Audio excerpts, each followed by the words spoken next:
All right, I'm going to call the meeting to order. Where's my clerk? Oh, it is. Will the clerk please call the roll? Miss Allen, Here. Miss Bomke, Here. Mr. Diggs, Present? Mr. English, Here. Miss Gary, Present. Miss Vanucci, Here. Dr. Young. Mr. Chair, you have a quorum. Thank you. Ms. Hall, would you please call our roll? Yes, Madam Chair. Dr. Chase. Here. Ms. Eason. Here. Ms. Guy. Here. Ms. Halstead. Here. Ms. Healy. Here. Ms. Irish. Ms. Randall. Here. Ms. Sigmund. Here. And Dr. Warner. Here. Madam Chair, you do have a quorum. Thank you. All right. Real quick, I'm going to need approval for Supervisor Bumke to attend virtually. A motion to. Second. All right. All those in favor say aye. Aye. Any opposed? Aye. All right. And I need another motion for Supervisor Vanucci. So move. Second. All in favor say aye. Aye. Any opposed? Aye. All right, that passes. Thank you. All right. Well, first I wanted to say good evening and thank you to all of you for being here today and for taking the opportunity to have this discussion with us. We're going to try to make this a team effort and of course we'll take any questions or clarifications as we go on. I have a quick question, sorry. Am I missing something? Do we have like any agenda that's printed out, or is it just the paperwork? Nope, the only just wanted agenda to item make is sure. our budget. Thank you. Yeah. Can I, before y'all start, I want to say a few things. Before y'all start, I want to say a few things. Oh, sure. Mr. Diggs and then Ms. Guy. All right. We are excited to be here and to get to work on these very important issues. I want to let you know that Supervisor Bomke is out because of a medical emergency. Dr. Young is at work. So both of them wanted me to let you all know that and that they wanted to be here. Again, I'm excited about this conversation tonight and glad to have you here. Thank you.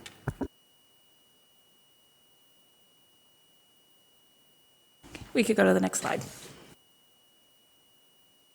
All right, thank you guys for having us here. Y'all rock, in case you couldn't read it.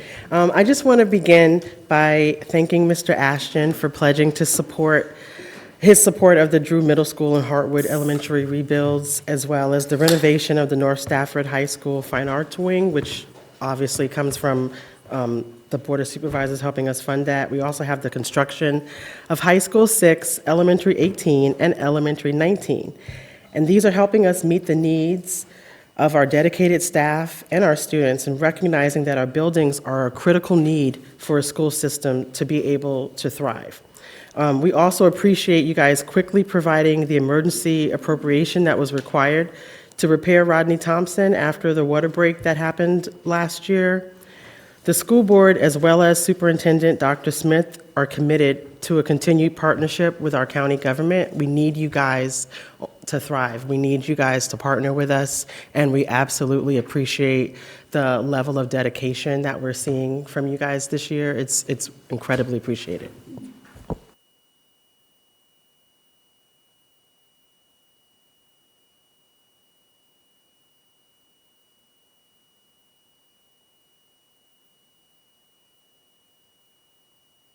Thank you. And serving to make a difference in the lives of our students.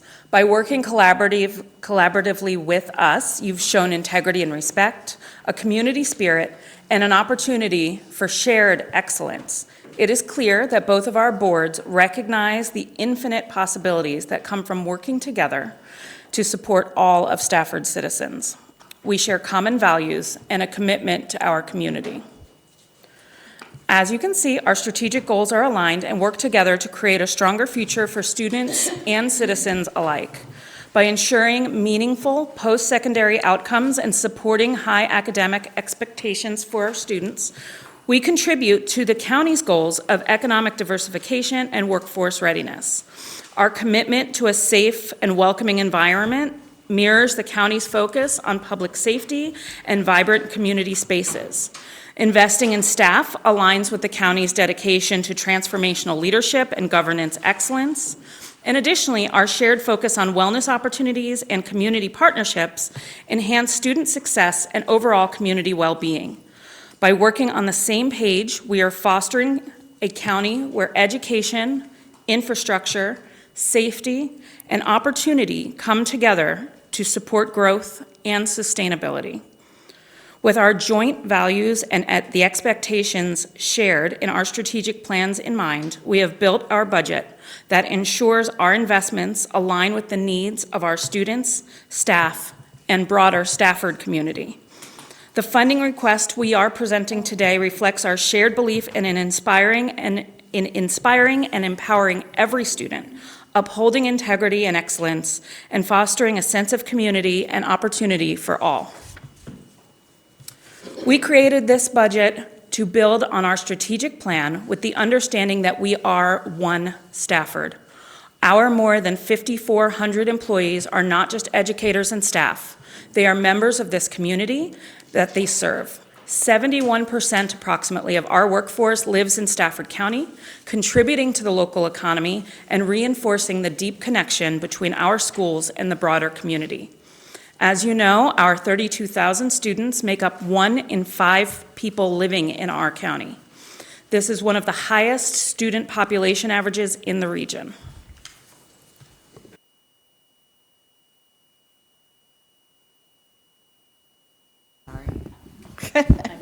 Our students are doing amazing things, and we've created pathways for academic achievement, career development, and community engagement. Last year, 1,307 students successfully completed 1,996 dual enrollment courses. Across our JROTC programs, nearly 700 students consider military opportunities. We saw 5,252 industry certifications awarded in 2024, equipping students with real-world skills as our newest firefighters and EMTs. There are 1,903 students participating in work-based learning opportunities. Here in the county government, we have students assigned to the animal shelter, the Department of Social Services, the IT department, and next year we will expanding this to include utilities and the fire and rescue headquarters. We are doing real work, and these achievements stress the foundational importance of working together to support student achievement. Our students and staff play a vital role in adding to a vibrant community, contributing their talents, services, and dedication in meaningful ways. Each year, our students, bands, and choral groups perform for the annual tree lighting event. They visit senior assisted living communities for cards and carols and cookies. Our high schools offer a variety of theater and musical performances that are open to the public. Through the Senior Citizen Gold Pass, we invite our residents to experience the incredible performances, concerts, and plays put on by our students at absolutely no cost. Our commitment to community engagement extends to the Health and Wellness Fair, Band Together for Hunger, and more than 15,000 community members have attended the annual Arts Festival, which showcases 6,000 pieces illustrating the creativity and passion of our young artists. Our development of the specialty centers aligns with local EDA and opportunities, and the LEAP Center, Leadership, Education, and Public Service, works with our local sheriff's office. The CHAMP Center, Community Health and Medical Professions, provides valuable hands-on learning experiences for our EMT students and for those pursuing medical careers, while strengthening essential community partnerships. Programs such as the firefighting program, internships, and the buddy program not only prepare students for future careers, but also encourage mentorship, leadership, and service. Our EPIC program, Engineering Professions and Industries of Construction, has constructed 28 homes in Stafford over the last 2 decades. The Stafford County and teaches students everything from design to construction, plumbing, masonry, electrical, and now HVAC, a new program that will start this year. The Academy of, we will, not only do we have Next year, we will also add our Business and Information Technology at Colonial Forge High School. A Fine Arts Center will be offered at High School 6, and we'll add Aviation at North Stafford High School. The Academy for Innovation and for Technology and Innovation is a regional high school program focused on computer and data science as applied across content area. Next year, we will bring the business.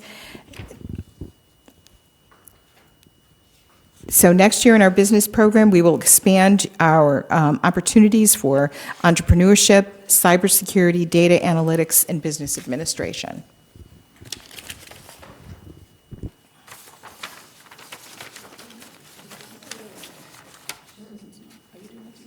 I wasn't gonna tell me who's doing it. I think that this might be wrong in that sheet. The integral role our students in The integral role of our students in the community's foundation makes it clear. The future of our county is being shaped in our classrooms. We respect and understand that our shared growth is an inherited issue. While housing units agreed decades ago, before many of us were on our respective boards, we know the growth is untenable, but it is not ignorable. Over the next decade, we anticipate an additional 6,200 students in our schools, a 20% increase that underscores the importance of building a solid foundation now. This year alone, kindergarten enrollment exceeded the county's birth rate from 5 years ago by 12%, a testament to the growing number of families choosing Stafford. These numbers are more than projections. They reflect a community-wide commitment to our students and a call to action for proactive learning or proactive planning. To continue supporting our students' critical needs and their role in Stafford's vitality, we must invest in the facilities, staff, and resources necessary to meet their needs and ensure their future success. The integral role of our students in the community's foundation makes it clear. The future of our county, this is a duplicate, I'm sorry, I recopied my notes.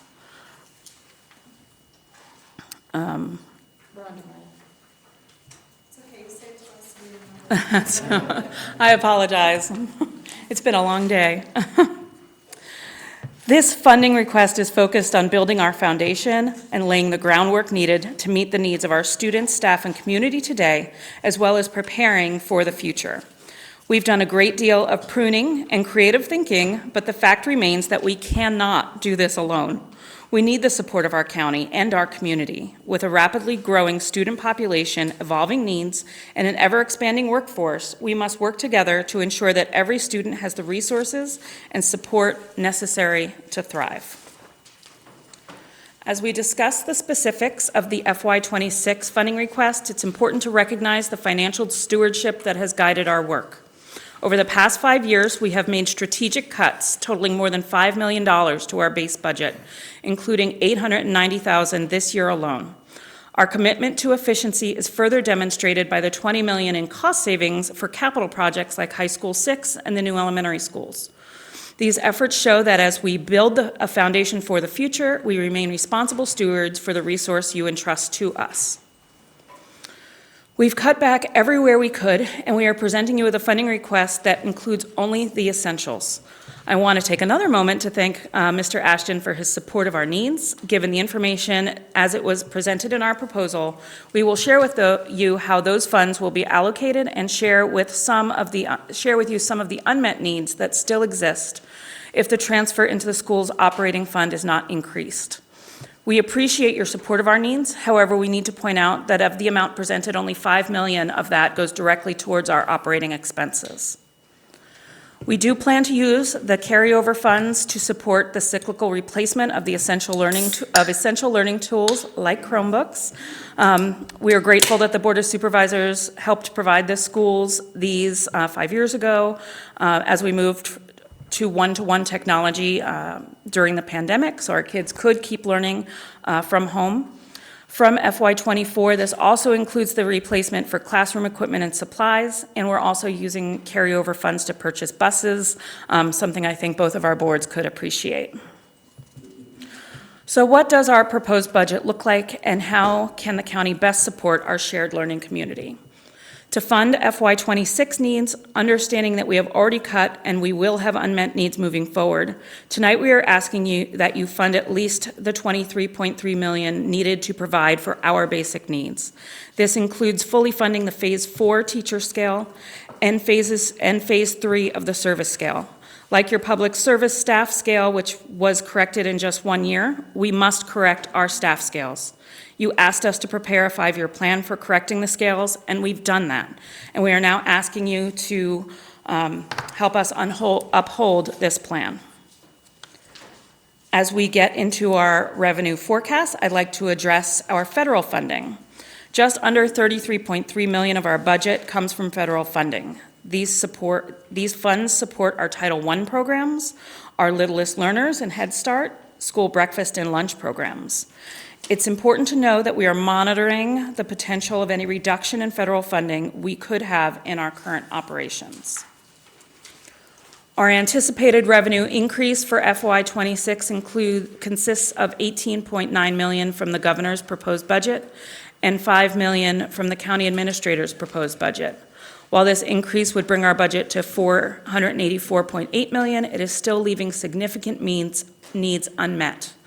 We would like to emphasize the importance of additional investments to support staff, students, and infrastructure, which we will share with you later in the presentation. Before we get there, though, I will share the difficult decisions we've made in peeling back our budget to simply meeting our mandatory commitments and investing in our dedicated staff.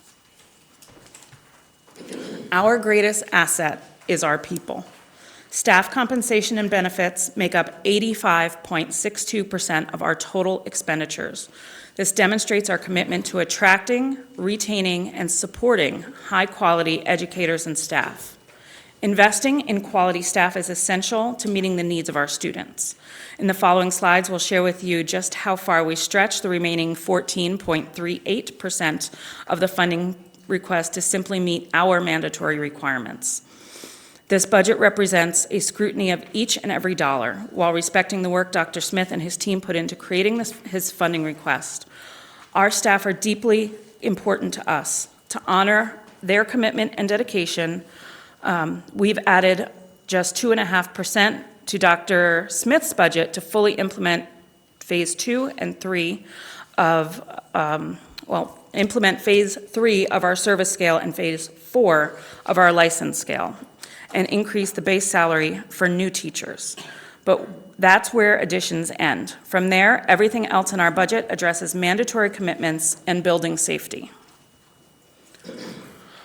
The Virginia Standards of Quality, mandated by the Code of Virginia and supported by the Virginia Department of Education, require schools to staff specialized educators to support the varying needs of students, including English learners, those needing reading support, and gifted students, among many other positions. These are mandatory commitments we are projected to fall below in the state minimum staffing required by the Standards of Quality. And then these 3 areas: English language learners, reading specialists, and gifted. As you can see, the specific minimum staffing ratios, and then we will need to increase 36.5 English language learner teachers, 7 reading specialists, and 1 gifted teacher. That's just to meet the state minimums. Every item in our mandatory commitment was evaluated through the lens of our current strategic plan. Our primary goal is to ensure meaningful post-secondary outcomes for all students, and our programs are achieving this. This year, nearly 1,600 students submitted over 3,500 applications for secondary programs. Next year, we open our Business and Information Technology Specialty Center at Colonial Forge High School, aligning with the job demands in Stafford County and the growing local economy. As grant funding for CHAMP at Brook Point expires, we do need to have these targeted investments moving forward. To meet the high academic expectations and expand opportunities for our growing community, we must align our resources accordingly. This includes funding for positions such as teachers, counselors, special ed, and specialists, all critical for maintaining manageable class sizes.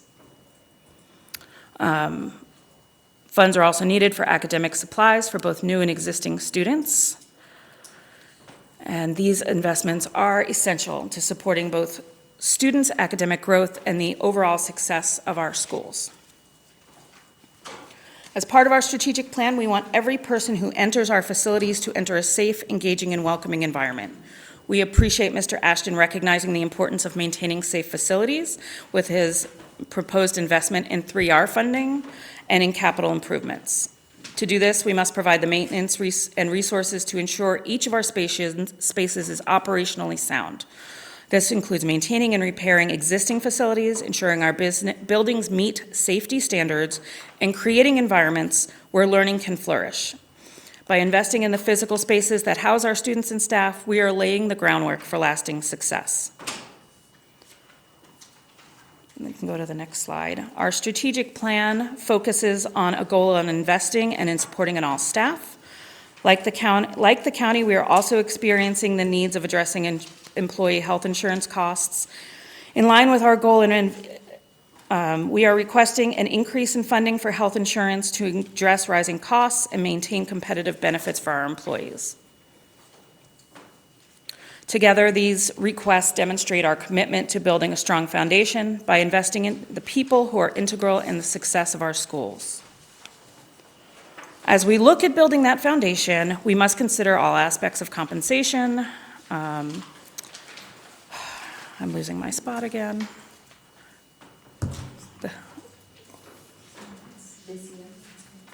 This year, we've seen health insurance claims increase by more than 15%, and they are projected to exceed 20% by year end, which has a direct impact on our budget. We are now paying approximately $1,500 more per FTE compared to last year. To continue investing in our employees and their well-being, we, like the county, anticipate our premiums to rise.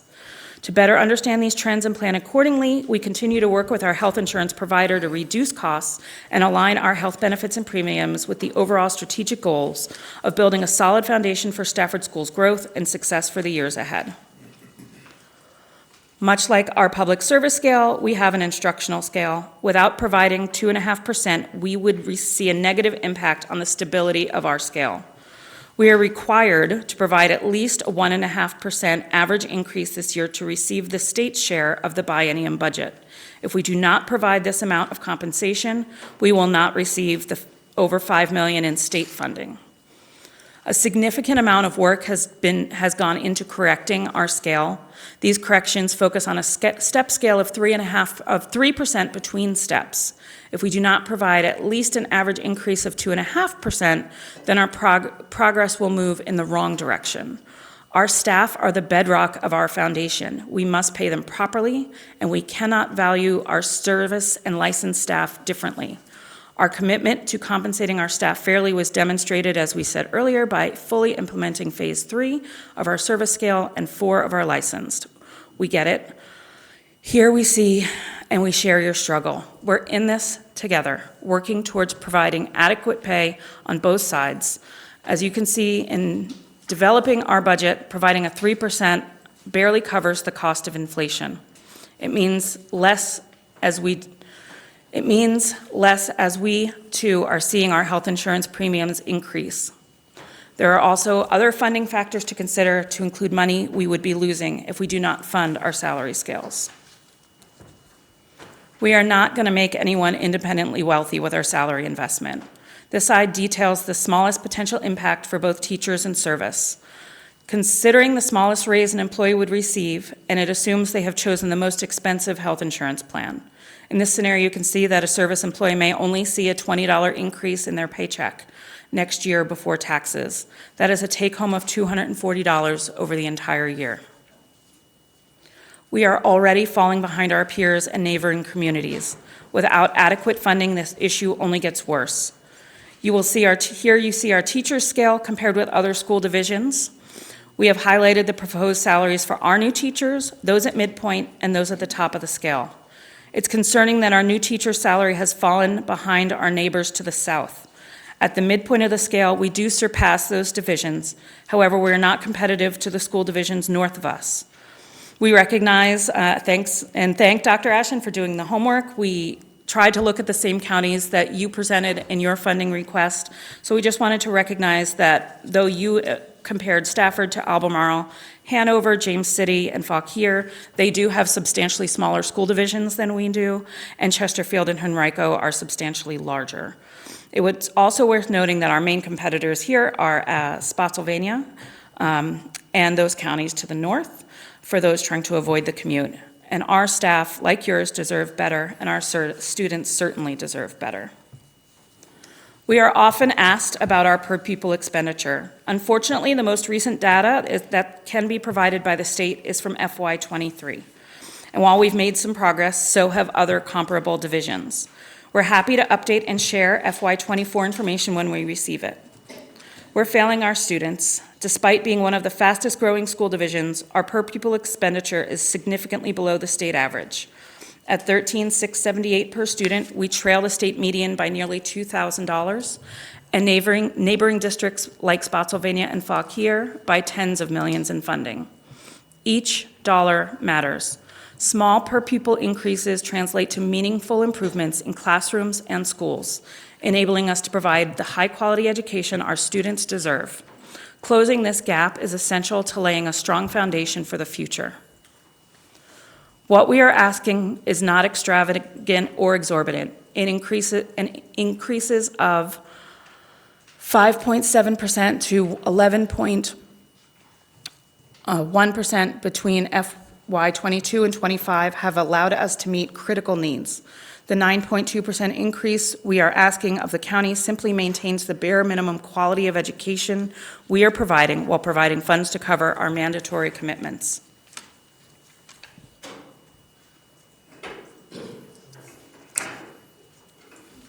Ms. Halstead. Okay. We want to leave you with a sampling of the critical needs that remain unfunded. These include the potential impact of the pending service scale and compensation and classification survey, replacement cycles for buses and Chromebooks, textbook adoptions, safety and security building enhancements, unmet maintenance needs, and differentiated staffing and compensation to meet the unique demands of our schools. This slide is just a sampling of our unmet needs. Included in your packet is the full list of needs we've cut this year alone. These unmet needs are a reminder of the challenges we face in building a comprehensive foundation. We are asking that you work with us to ensure Stafford schools can provide the excellence our students and our community deserve. Okay, so we will wrap this up. Thank you for your attention during this time. If you've heard me speak at all over the last 3 years, and you will note that consistently I've stated that the most important entity in any county is their school system, the exception being, of course, our public safety resources. So let's look at some common sense reality themes surrounding that statement. Each child in our system is a future doctor, farmer, auto mechanic, plumber, lawyer, police officer, or fireman. But more significantly for some of us, a taxpayer. I remember having a conversation with my now 21-year-old when he was looking at colleges. He asked, why do they have in-state tuition rates different from out-of-state? The simplest answer is they don't want you to leave and find another state that you like better. They'd like you to stay and remember how much you love where you grew up and lived, be a returning taxpayer to that state. It's an incentive to have you stay having you stay and love knowing that you will always have a home in that community. This is how communities are built. That's how Stafford will thrive in the future. When today's learners leave our buildings, grow up, start their careers, and are finally ready to make decisions about where they want to raise their families, you want them to say Stafford County. Because, you want them to return because they remember how amazing their childhood here was. You want them to return because this was the place they called home. They felt the safest. They felt the most important. They want to raise their children here, and they want their children to be a part of Stafford County Public Schools because it was the greatest time of their lives. We don't look at the investment in these children as a snapshot in this moment in time, but rather as the totality of who they will become and how they will affect this world long after we have moved on. That's our legacy here. That's how people will remember what you do in this moment in time. Every dollar we have asked for in this budget goes directly to the future of a child in this system. In particular, the ones we've asked to help make our buildings safe for our kids, but especially the ones we've asked to support our bus drivers, teachers, support staff, and administration. You cannot see this budget as independent moving parts. They are not. Every aspect of this budget is finely tuned to another part of it, and it attaches itself to the face of a child in the care of this system. a child that we all took an oath to advocate for and to build a better future for when we accepted when the people in our district elected us to the seats that we now hold. I guarantee you many of you campaigned and will again campaign this year on helping to fix the schools. It's a natural promise, I get it. Especially when you are knocking on the door, when most of the doors that you are knocking on in this county are the homes of parents raising children here who attend our school system. So let's be clear. We have an opportunity to fulfill this promise to all of our constituents right here, today, during this budget season. So before you campaign and before you get out there, remember how you thought about this budget and what that means to the people that you represent. Now I'll recap our funding request. Our request focuses on addressing growth, supporting staff, and meeting state standards of quality. It opens a new business and information technology specialty at Colonial Forge High School and provides initial staffing for elementary school 18, 19, and high school 6. In order to develop this budget, each area of our base budget was scrutinized and over $800,000 was cut. Compensation key highlights include strategic adjustments to the service scale and instructional scales, to include implementation of Phase 4 on the instructional scale and Phases 2 and 3 of the service scale.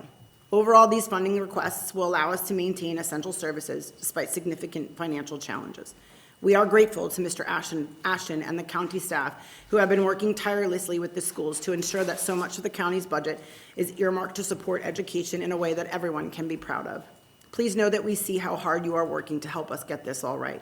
However, tonight we are asking you to find an additional $18.3 million, just 4% above Mr. Ashton's proposed budget, to balance the FY26 funding needs for our school.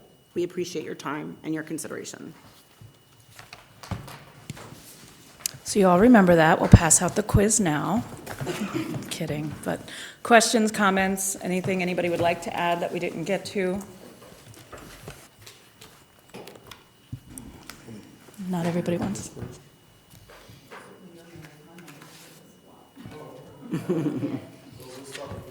People in the room, Supervisor Monica, Gary. I can't talk, forgive me. That's okay. I was right, hold on. The one thing I was wondering, what is and it may be in here somewhere, but it's a lot of information to take in really quickly. So the one question I had was, what is the dollar amount to get from the 1.5 that maintains the 5.5 in state funding? We're talking the pay scales, correct, to get to the 2.5 that's being requested, 2.5%?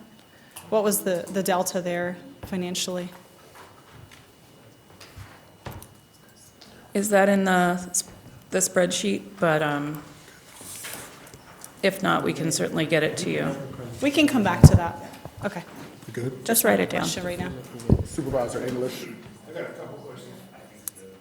The first one is I guess it's gonna go to you, Chris. What are your vacancy savings so far this year? What does that look like up to date? So at our mid-year financial report, we had, I believe it was about $2.5 million in compensation and benefit savings. However, our health insurance, that was excluding health insurance. With our health insurance, we're actually having to reallocate some of those benefit savings into our health insurance fund to cover our increases in health insurance.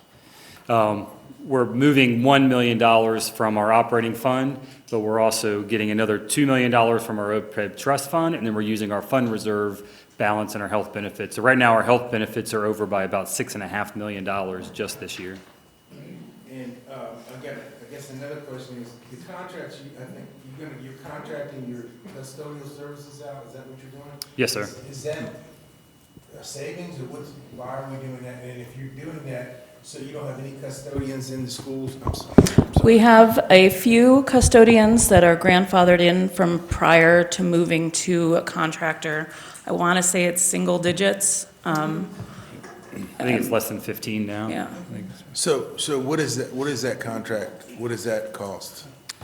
We can get that to you as well. Okay, and the other question I have But is, just also to note that custodial contract is a 5-year contract, and it won't go out on the streets until 28. I just want to know what you're paying. Yeah. Okay. The other thing is there, I guess this is going to go back to you, I guess, Chris. What, if the president plans to, if he plans, don't think he is, but if he does, dissolves the federal responsibility for schools, what's going to happen? what's the plan? What's the emergency plan? Other than coming back to us and say, we need more money? Is there That's a really great question, and it's something we're monitoring, and And some of those services have been moved to other departments, too. right. So, Like the Head Start and, so you're not relying on federal funds for those then, if you're moving them to another department? Yes, we They are. have We moved do to use another that money. department. Yes. 33.3 million, I think, but some of the programs will likely be picked up by other departments, so Head Start may fall under a different department. We receive Medicaid reimbursement for special ed students, that may be picked up by another department. My best guess is Title I funds, which is about 10 million, and the nutrition program, which is about another 12 million. Those may be very difficult, almost impossible for us to replace. Those would be impossible for us to replace. I believe the nutrition comes from the Department of No, it's agriculture. So it's not, the nutrition would not be affected by any impacts on the Department of Education. Correct. Not to say it couldn't be impacted by something else, but that's about almost half of our federal funding. I think if you could pull that slide up, yeah, 16 or 14 million out of the 33 is So that for probably would, that the probably, free and you're reduced saying, lunches. wouldn't be No, affected. that wouldn't be affected by any changes in the Department of Education. So the Head Start and title funding, that's, Head Start wouldn't be. Head Start wouldn't either, It's so. getting the. So, And It would be affected because they said that they're looking to cut funding for nutrition from USAID, over $100 million that affects nutrition. And they've already cut the ability for local school districts to purchase food locally, so that has already been eliminated. But we have not yet determined what the impact is to us. should you have a plan? Just in case? We work it every Yeah, day. it's not like we're not working on it. No, I'm not saying that, yeah, but I'm just saying, if it happens tomorrow, with the way things are going, as fast as things are going, it could happen next week. We are having these conversations, but we don't have the plan fully fleshed out that we can present it to you, but I would hold tight to common sense. We are underfunded as it is, and if we lose any more money, what's our plan? Pray. Like, seriously, I mean, of course, they're working on it, they're number crunchers, they're working on their things, but I'm just speaking as a mom and a woman who believes in logic. What's our plan? Seriously. That's a community question. And the community, meaning all of you and all of our constituents, are going to have to answer that. What is our plan? The other thing Dr. is the Smith? effects would not be immediate, because we're already well into this fiscal year. So we would likely have time over the summer to start trying to figure out what we do. Got you, so you're good for the rest of the year, is what you're telling me? To June. Till June. Well, for Head Start, we have a grant for Head Start, do we not, Mr. Fulmer? Is that, Yes, that's for the remainder of this year, we're funded through.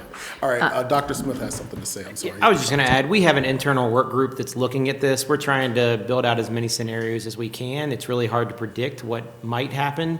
We're looking at a lot of different scenarios and continuing to monitor it each and every day about what may happen, but it's, like you said, it's really unpredictable at this point in terms of what's going to take place. So, I watched the news today, and it sounds like they're trying to do away with the Department of Education, is where it looks like it's going. So if they do that, is that a benefit for us if they did away? Because it sounds like the money's gonna come back to the states. So is that, well, it's gotta come back to the states. It's gotta come back to the states. So if that happened, say tomorrow he takes the Department of Education, boom, it's gone. How much money do you think we would get from the federal government to say, okay, do you have any kind of? I think that would potentially be decided by the state. So it would so go the money to would go to Richmond. the states, so the state would, okay. And then Richmond could decide that. Who's getting what? Right, and they could decide, gosh, Stafford's a really wealthy county. Mm-hmm. But you know what? Floyd is not so wealthy. Pulaski is not so wealthy. So we have no idea at this point what the state would do. Okay. And we have to recognize that regardless of whether the Department of Education sends us funds for special education, we are required by law to provide a free and appropriate public education to every student. So Right, that that's our obligation. it is a legal requirement. Right. So we're going to have to provide that whether or not we get the federal funding. the challenges, as Dr. Chase, was alluding to, if the money goes to the state, it's going to be the state's discretion on how to distribute it. Plus, I can't imagine anything would be done quickly. So that would put us in a very precarious situation. Hopefully, that those responsibilities for administering the legally required programs will be assigned to another department. Okay. And then, second, hopefully, we will continue to get the money that has been allocated. We've always said that the federal funding we get is fairly low. It doesn't meet the requirements of the mandates that we have, but it's still, significant amount of money that comes in. We run essentially, I guess in a household, we'd call it paycheck to paycheck. If there is a short, we will have to make game time decisions on what gets skipped, what gets delayed, what we ask for an extension on, and what we can no longer buy, just like we would in our household. So right now, we have a plan getting through the end of the fiscal year. I would imagine, I don't even know that the feds would get something in place for FY26. It might be more of an FY27 conversation, because it's a big ship, right? It's hard to change directions.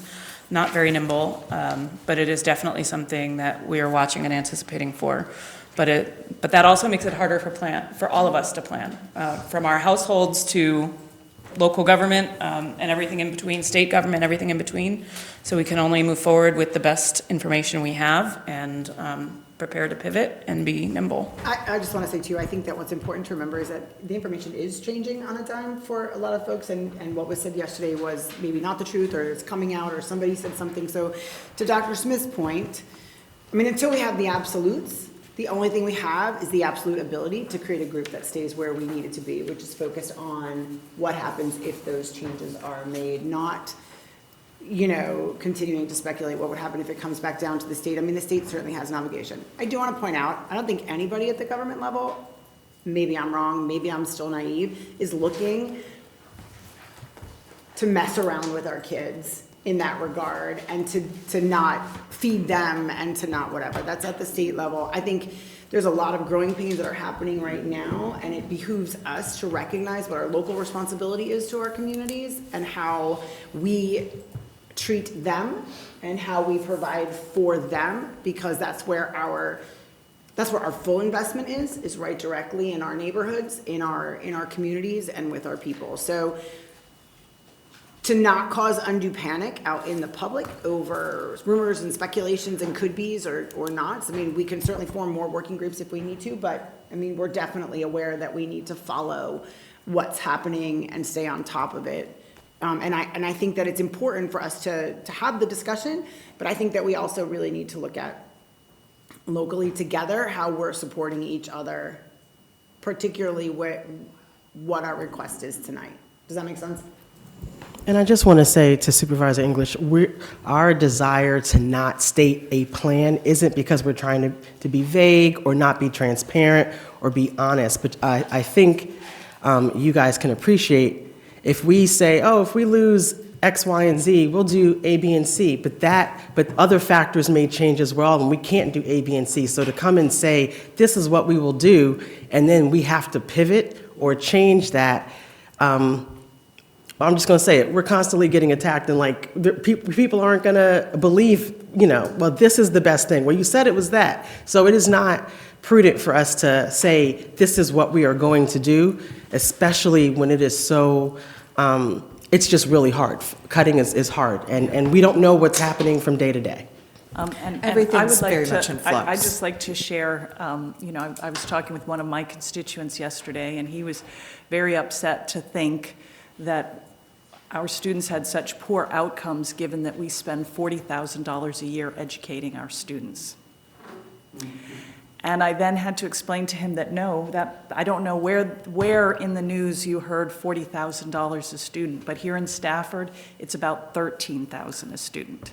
And so I think it is important for the community to understand that that we're getting a pretty good bargain here in Stafford, and if you lose 33 million, 7% of your budget, we're pretty tight to lose 7% of our budget. So we do not spend $40,000 per student, we spend just over $13,000 per student. I would also like to point out that everything is currently in flux, and we can't plan for every possible contingency because we don't really know exactly what's coming down the pike. Vice Chair Allen? I was going to ask, this is for Mr. Fulmer, are there any one-time spending requests that the state is able to help to offset some of this cost? Can you say that one more time? I'm sorry. Are there Ms. any Allen. one-time spending requests that the state Oh, this, from the, to offer the state during the process when they asked? Because I know they were asking for one-time spending, and they were looking to gear it towards education. I have not seen that yet. I know there's one-time money in the state budget for employee bonuses, but that's the only one-time money I've seen on top of the actually adopted budget. I think that originally during session, there was gonna try to be something to get localities money to help support Chromebook replacement, since the state does require us to use technology to test our students. So even if we decided that we as a community did not want Chromebooks in the classrooms, we would still have to maintain a collection of them because the state requires us to test that way.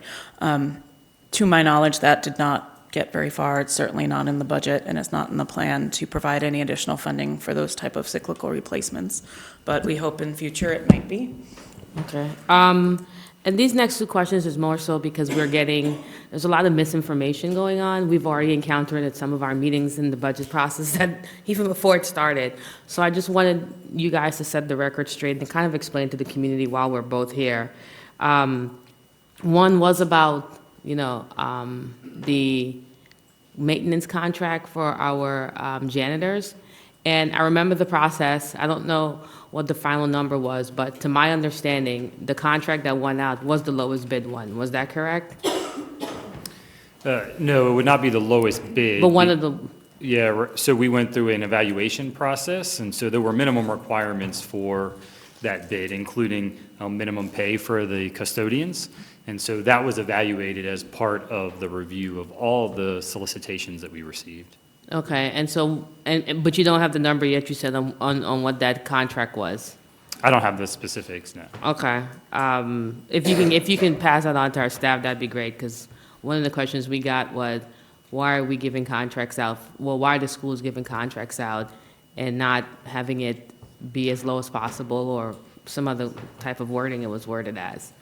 Then the second one was Dr. Vice Chase kind Chair of. Allen, I think what you were saying was, I remember that, the specific thing was, there was a local company that could have provided services within the county and was $50,000 cheaper than the current contract that you have. So that was what was brought before us. So whether that's true or not true, I think what constituents are saying is they prefer to keep the money in the county, and I know there's a process for everything, And then, and are we being fiscally responsible with our with our contracts? That was one.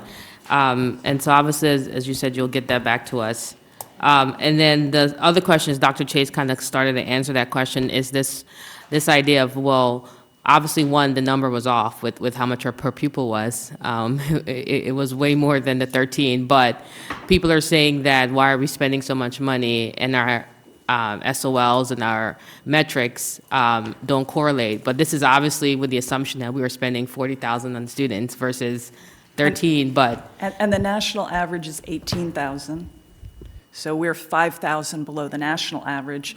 And our students, if you watched Dr. Smith's presentation last night, our students are actually doing pretty well on the SOLs. We have come back pretty much to pre-COVID levels. Okay, so the idea that these are the questions that we get, so we want to make sure that we're letting people know, because they're telling us, why should you raise our taxes to pay for students when their scores are not going up, and I'm better off homeschooling them. And then the last question has to do with with, go ahead, Dr. Smith. I can share a little bit of that if you'd like, in terms Yeah. of some of the things that I shared. And so I had heard about this from some folks, from some community members, saying that our schools were declining or our schools are failing, and really wanted to go back and take a look at that. I will say I went back to, since 2021 to 2024, our reading pass rates have gone up 4%, and we're just 1% off the state average. Our mathematics pass rates, in 2021, we were at 50%. In 2024, we're at 68%, an 18% increase since 2021, and we're just off the state average there. Science, we went up 10 percentage points from 58 to 68, and we are right even with the state average. The state average is 68 as well. We're actually a couple tenths ahead of them, but we'll call that even.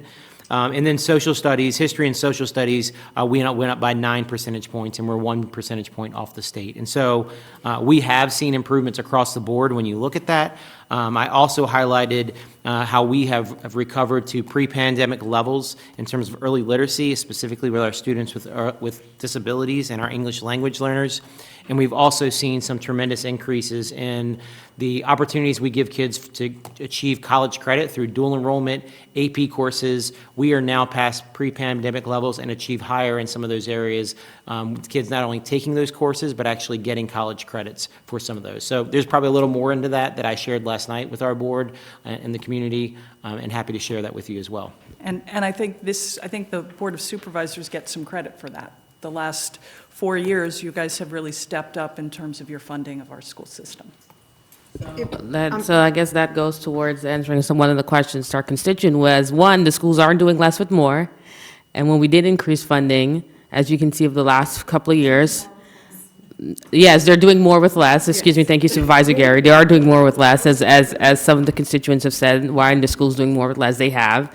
And when we have increased the funding, there's data to show now that the students are returned to pre-pandemic levels, and the trajectory is heading in the way we both wanted to do. So I just wanted to make sure, for redundancy and for clarity, that the public the questions that are being asked in our sessions, that we're able to ask, and then you guys can give it word of mouth so that there's no misalignment. And I would like to respond in regards to the contract. I don't remember all the details, and I don't fully understand everything with procurement, but I do remember this. When we had our maintenance workers coming out to your meetings and ours talking about the treatment that they were receiving, you guys were disgusted, the constituents were disgusted, we were disgusted. So when we asked for contracts to do this, we asked for a respectable pay. We weren't asking for $99 an hour. We're the school system, right? We're not a bunch of rich folks. We were asking for respectable pay and to have our maintenance workers be able to have paid vacation time or holidays. It was things like that that made certain contracts not get awarded. So I think we were still being fiscally responsible and conservative, but we are also ethical. And as we have said 1,000 times, the individuals who are propping up our students deserve fair, equitable pay, and we need to do that. And we will make sacrifices to do that. And if that's a sacrifice of having a little bit of a higher fee for our maintenance workers, then that is a sacrifice we are proud to bear. So I also want to just jump in on when we talk about the system is failing our kids or whatever, and just say there's another side of that coin, which is actually our building infrastructure that's failing our kids. Because on any given day in this county, when it's hot out, we could lose air conditioning and kids can't sit in those stuffy classrooms, or it's cold and they have to wear their jackets. That's the way we're also failing our kids.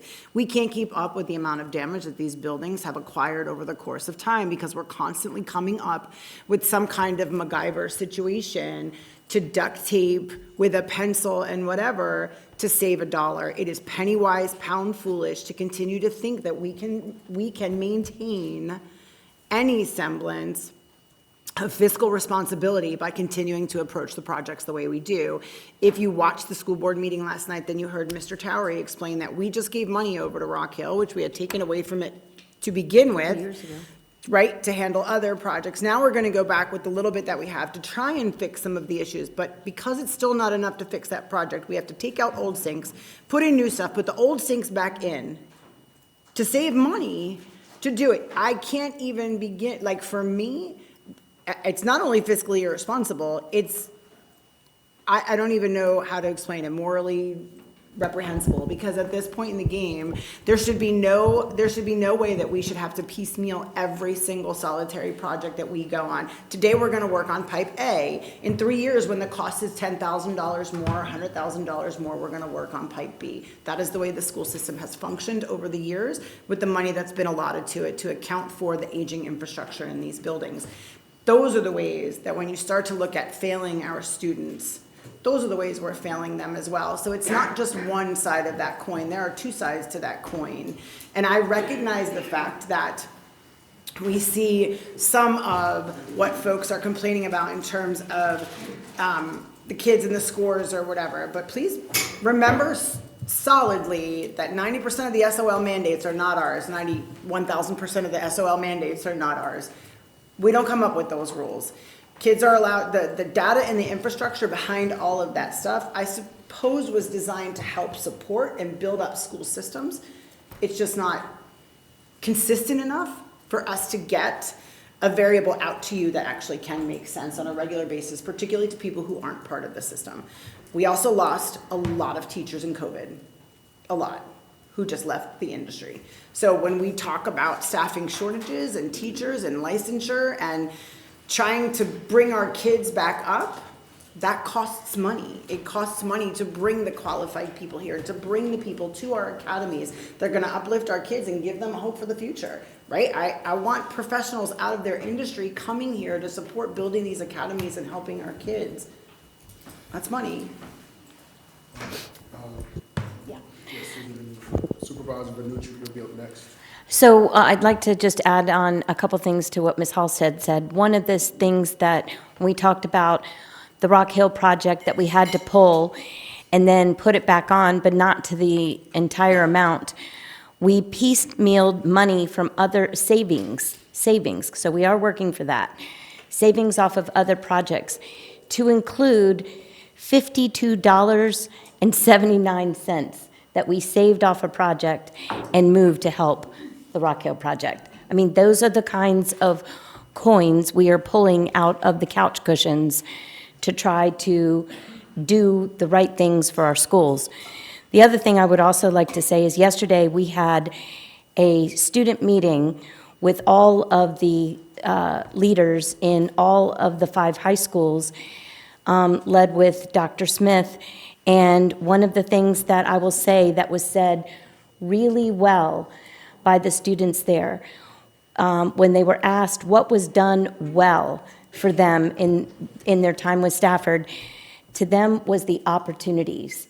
Our specialty centers, CGS, IB, ATI, that as they got into high school, they could see the wealth of opportunities that was there for them, whether they choose college, choose career, or even choose military. We have those programs and opportunities as well.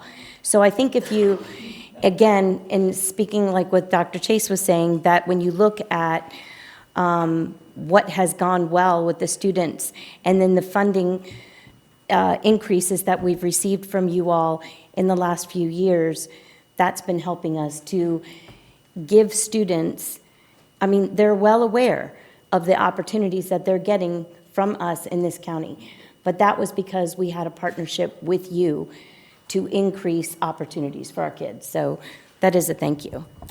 All right, Supervisor Vernucci. Thank you so much, Chairman Diggs. First of all, guys, sorry I can't be there in person to meet with you today. I had a last-minute work emergency that I had to attend to, so it prohibited me from coming into the meeting. But thanks to Andrew for making sure that our virtual settings were set up. I have one question and 2 comments. The first is if you guys could provide us, I know you talked about the test scores, and I know Supervisor Allen was asking some questions regarding that. and we get those questions all the time. Could you guys provide us, I know you just provided the ones from 2021 till present, if you could do the ones pre-COVID to present that you also, I think Dr. Chase maybe spoke to that, or Dr. Warner spoke to that. That would be super helpful for us. And then the other inquiry that I had is, I remember at one point you guys would pass out, now it might be a state law, it might be a federal law, I'm not sure, out forms for parents to sign up if their parents are, for children to sign up if their parents are federal workers. Does that still exist? Yes. Yes. It does? Yes. Do you guys by chance have a number of that? Because Supervisor Young, and I know she wasn't able to join today either for work, but he had asked our board to try to do some research regarding some of the federal impacts that Stafford County might be having, just based on what's going on within the government right now and some of the job transitions. If you are able to give us like a total number of that, I think that would be really, really helpful on our end. Is that proprietary, or are you able to share that? No, that's our impact aid form, and we can certainly give you those counts. So, Okay, awesome. yeah. And then Can I I'm sorry, ask did a you say question, something? Ms. Fulmer? Isn't that impact aid only for federal employees on certain bases? So Or you have like to be working on. military bases? Yes, if you're military connected or if you're working on a federally connected property. Right, So it's so- only certain properties that the Right, parent. so we have that information, but we would not have information on the total federal employees, parents, or guardians in our, of But we our can certainly students. give you what we have, if it's helpful. Right, Yeah, yeah. No, I totally understand that. That would be really helpful, at least so we could understand a small magnitude of that, of how many we have in Stafford of that, and then we can kind of do the math on the rest. And then the last question that I had is, I know Supervisor English brought up some of the impacts regarding the Department of Education and some potential federal funding challenges in the future. We have yet to kind of understand any of that. But a lot of the conversation around the whole closure of the Department of Education is, as he mentioned, bringing things back to the state, but it's also regarding school choice. Would you guys be open to a meeting maybe over the summertime to better understand what that could mean to our budget long term as those plans start to develop over the next several months? Sorry, I thought I hit my button. Sure. We're always happy to meet, and I think that is a changing landscape we can probably understand better. Awesome. Thank you, guys. That's all my questions. I just Can wanna say, I though, I just, think it's- before, I just want to talk about Supervisor Vinich's first request as far as the test scores for a longer period of time. I just wanted to ask you to please include the point in the test score timeline where they changed how they scored SOLs.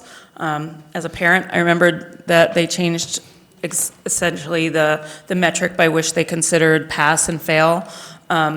And so it might be a little bit apples and oranges, or at least oranges and like nectarines or something. But that way we can just mark that point in time so that everybody knows. Thank you.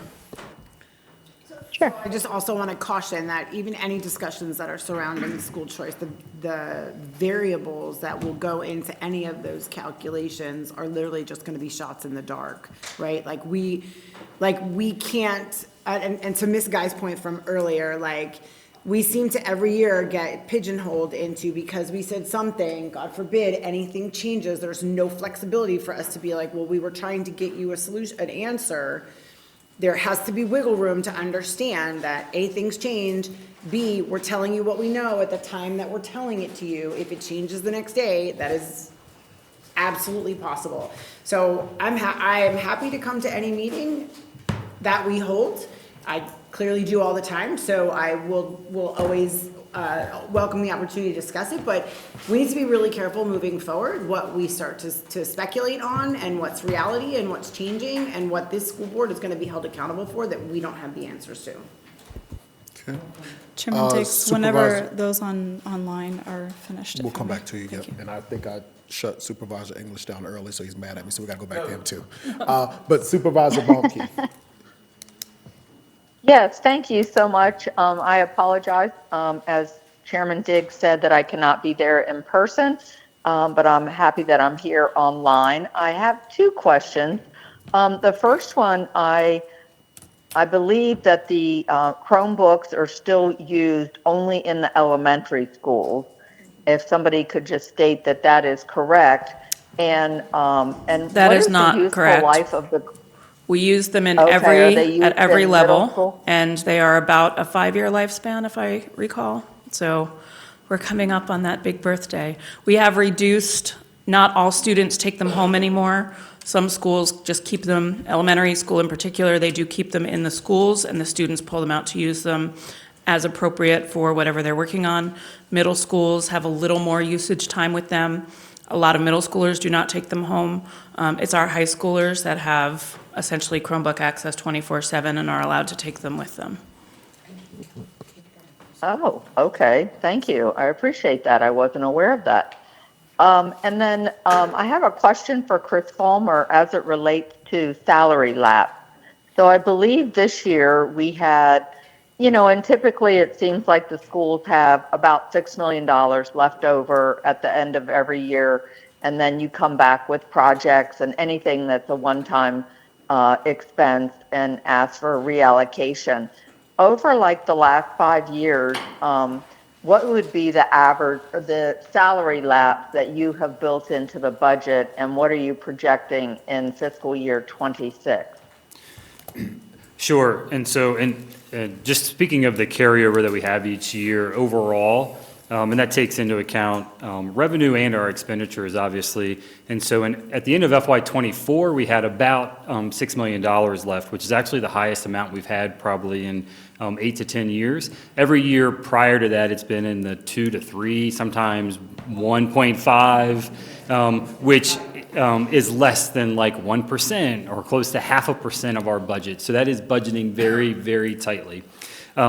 And then addressing the salary lapse number, going back a few years, we were budgeting about $3 million a year, and we were exceeding that, and that's where we would have some of our savings. However, a few years ago, we've started to see that trend change, and we actually had to reduce our budgeted salary lapse 2 years ago, and I believe it's $1.75 million that we currently have, that we adjusted for it then, and then we've had it there for the last few years. We've actually seen for our third year in a row now that our average year of experience of our employee and our teachers specifically has increased. So we're attracting more experienced teachers, which means that our salary lapse number is going down. And this current year in '25, this current school year had one of our lowest vacancy rates to start the year in several years as well. So we're not quite getting the same salary lapse number that we were historically, and then now we've seen our health insurance costs increase as well. Okay, thank you, Chris. Yep. And that leads into my next question regarding health insurance. I think it's really interesting when all of us are dealing with increases in health insurance. Have you all identified, are there different categories of health issues with employees where, we can try to help address some of those issues? Or do you not really know what your challenges are as it relates to health insurance? So first I'll say, I don't think it's, and this goes for the county and the schools, it's not just a Stafford County issue, it's a nationwide issue that we see increase in health insurance costs, whether that's just due to inflation and then just generally speaking, health insurance costs increasing. So they're seeing that nationwide. The county and the schools both, I think we're fortunate for a few years that we were able to be below that national average. In the schools specifically, I can speak to, we were well below that and more in the 4 to 5% range per year instead of the 18 to 20% range increase each year. And then this is the kind of the first year we've seen a major uptick in that. No very clear explanations for that. We are working with our insurance provider to continue to analyze. Interesting. Yeah, those are grueling increases. Grueling. Yeah. So, okay, thank you very much. I appreciate it. Thank you. All right, Supervisor Gary. Thank you. I'm going to jump around a little bit because I've just been trying to take notes so that whenever it was my turn with all these wonderful people that I would not miss anything. Thank you for the explanations on the contract with the maintenance. My understanding is that the strongest contract was went with, not the cheapest. And those are not the same thing, and I think it's very important to talk about that with the public, and that you can get bids, and you can get bids that are low. That doesn't mean it's the best bid, right, as spoken to by Ms. Guy and others. So thank you all for that explanation. And we would deal with that all the time, you know, all levels of government. I do want to say that I'm really concerned, and I know that you all as school board members have to, you know, come here and give your best pitch for, you know, what you're trying to do, and we know that you care about the children. That's why you have your roles. But from my position, I just want to say I think that that's really unfortunate, that our school board members have to come here and argue for the validity of caring for and educating our children, as though they're some sort of asset that unless we get something back out of them as workforce or what have you, and that they're just simply some sort of financial investment. So again, I'm not talking at you about this. I think it's unfortunate that we have to hear it that way, and that I think that the public thinks differently, but those of us who think differently and would support educating our children no matter what, because we believe in the value of human life and the children that we say we care about, those people, those of us, we need to talk louder. We need to write the public, to write you, to write our Board of Supervisors who's going through this budget process and talk about that. And I know that it is over half of the constituents in this county, regardless of district, regardless of if you have children in the schools or not, because I've run that and I have the data. So please, if you're listening and that's you, please reach out to us and make those requests known. We do have the responsibility to take care of our children no matter what. I have concerns about going down the rabbit hole about the school choice discussion. There are so many unknowns on what that's going to look like for people with children who have disabilities, people who don't have the means to cover the delta of whatever that voucher or whatever it is might be to actually providing an education, whether that be private school or homeschool. Homeschool can be very expensive. I homeschooled my children during COVID, and just buying a program I could even use for every one of them, all 4 of the girls that I homeschooled, it can be pricey, and then you have activities and things on top of it. So I am hesitant to have that meeting. Obviously, I don't think anyone wants to say, no, we don't want to have a meeting to talk about something, but I feel like it's very early to be doing that, and it could create some panic and confusion, particularly for those families who are dealing, like I said, with very limited resources. I mean, look at our Title I funding. What is that, 10.5 million? Those are the families that are going to be impacted, right, if that happens. So I really would like to just stick to this now, figure out our budget. As usual, I want to do as best as possible for you all. Thank you for bringing this. But at the same time, and this isn't to throw shade at anybody, you know, in this room or the public or anything, but let's not pretend like we didn't know this was going to happen when we voted last November. Let's not pretend. It was all spelled out. So now we're stuck to deal with it, and we have to work with each other, and I appreciate that, because sometimes you need a common problem to come together. I think we're going to figure it out. I'm not doom and gloom about it, but I do have very real concerns, and I just thank you all for the work you continue to do. All right. Thank you, Ms. Geary. I would just like to respond to a couple things. Number one, I do agree with you, it's too premature. We don't really know what the end result's going to be, and education still is a state purview. It's the job of the state. So the state will make decisions about school choice and vouchers and all those other things. We have no idea where that might go, so it would be impossible for us to make any predictions. The second thing I want to point out is when we talk about excellent outcomes for our students for secondary, post-secondary school, what we're also talking about is making curriculum relevant. Students learn better when they feel connected to what they're doing, and that was the impetus for the pathway programs and the specialty programs. It's to make sure that we're getting all students where they need to be, and as someone who used to teach chemistry to high school students, I can tell you that there's a lot of students who don't really want to learn stuff that they don't think is relevant to their lives. So that's part of the reason we implemented some of these programs. All right, Supervisor English. Back to Ms. Gary's point, I think it's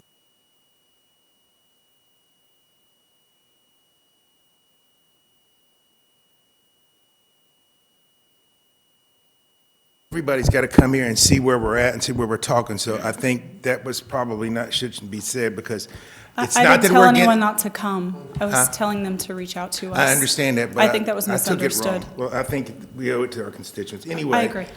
I didn't hear anything about the updating on shared services, and are y'all still looking to further combine the services today to save money? I didn't hear anything about the shared services. How's that going? Are we Are we saving talking money? about like fleet? I'm talking about all shared services. Do we have any shared services? Do we have any updates on that? I think it's, The only thing I know, we have shared services on health insurance, and that's Oh. it, right? Fleet services, and what else? Is there anything else that we could be looking at to save money that we could think of? So you're talking about where the overlap exists between our entities, right? Yeah, Like where we can they are. I do mean, some more shared services. 'Cause I mean, it's limited just because of the purview of the education system itself. So the fleet services and the health insurance piece are probably our top two, because we can cross-pollinate those divisions, but that's really hard once you get to the building level, the school level, where you have teachers. Well, and all that I other think stuff. I think the custodial one would be a good So share. unless you want to I think that talk would be. custodial, then we're Well, having to that's hand that just, I'm over. just knowing that's one of the ones that would probably be a good one to look at, but I need something that we need to take a look at. The other thing is, do you have an opt-out program for I probably do have an opt-out program for your employees. If they don't take the insurance, do they get stipend? So if they don't take, if husband takes it, y'all don't, okay, so y'all don't do that. The other thing is, do you think they're gonna be? We can't afford it. Huh? We can't afford it. Okay, I'm asking it. The other question I had is, I'm noticing gas prices are dropping, so do you think we're gonna have some savings on the gases? It's starting to go down, and hopefully it's gonna keep continually go down, so is there gonna be any savings So on that? we actually already, in this budget, reduced the prices that we have in for fuel, so we reduced that gas budget in this budget. So there'll be some savings there, right, hopefully? Yeah, If so it keeps in- going down. Yeah, in our FY '26 budget that the school board just approved, we I'm already just saying it reduced. this year. I'm thinking this year. Oh, in FY '25, I'm sorry. Yeah, that's, Yeah, in my mid-year report, I actually showed that we are projecting $400,000 to $500,000 in savings in this current year. good, that's what I like to hear. All right, that's it. Vice Chair Allen. Yeah, this is just more so a comment. And this is more so for the community to understand the situation we're in. We've had an unfunded mandate from the state that basically it's 11 million plus that our administrator just presented to us in the budget, and the schools are asking us for 13 million. So if you do the math, if we didn't have to absorb so much of an unfunded mandate, then obviously there would be more money earmarked towards the school and less of a tax burden that the community would have to bear. But unfortunately, the state has failed to do their due diligence in moving along expeditiously, and they're going to spend the next 10 years Larkin the bejesus out of that to figure out what the solutions are. But in the meantime, in the next 10 years, we're going to be approaching, I won't even want to think about it, but I won't be surprised, almost $50 million potentially. This upcoming year, we're going to hit 28 million. So that type of tax relief, that even if we've gotten even a half of that, that half would have been able to fully reinvest into our community. And so just as much as I want the community to come out and share their concerns about what's happening in Stafford County, they also need to be equally as active, advocating to their state reps so that we don't undertake mandates that put us in a difficult situation where we're forced to make difficult decisions, and whether it's not fully funding the schools or having to raise taxes. And that's not a fair dichotomy that we should continuously be putting our constituents in. And so I want to make sure that everyone that comes out to speak to us are also doing their civic duty in reaching out to the state to strongly advocate, because as I said, the amount of burden that those veterans deserve, the state should be absorbing that cost so that we can invest in our future. And right now, we're not doing that. I fully agree.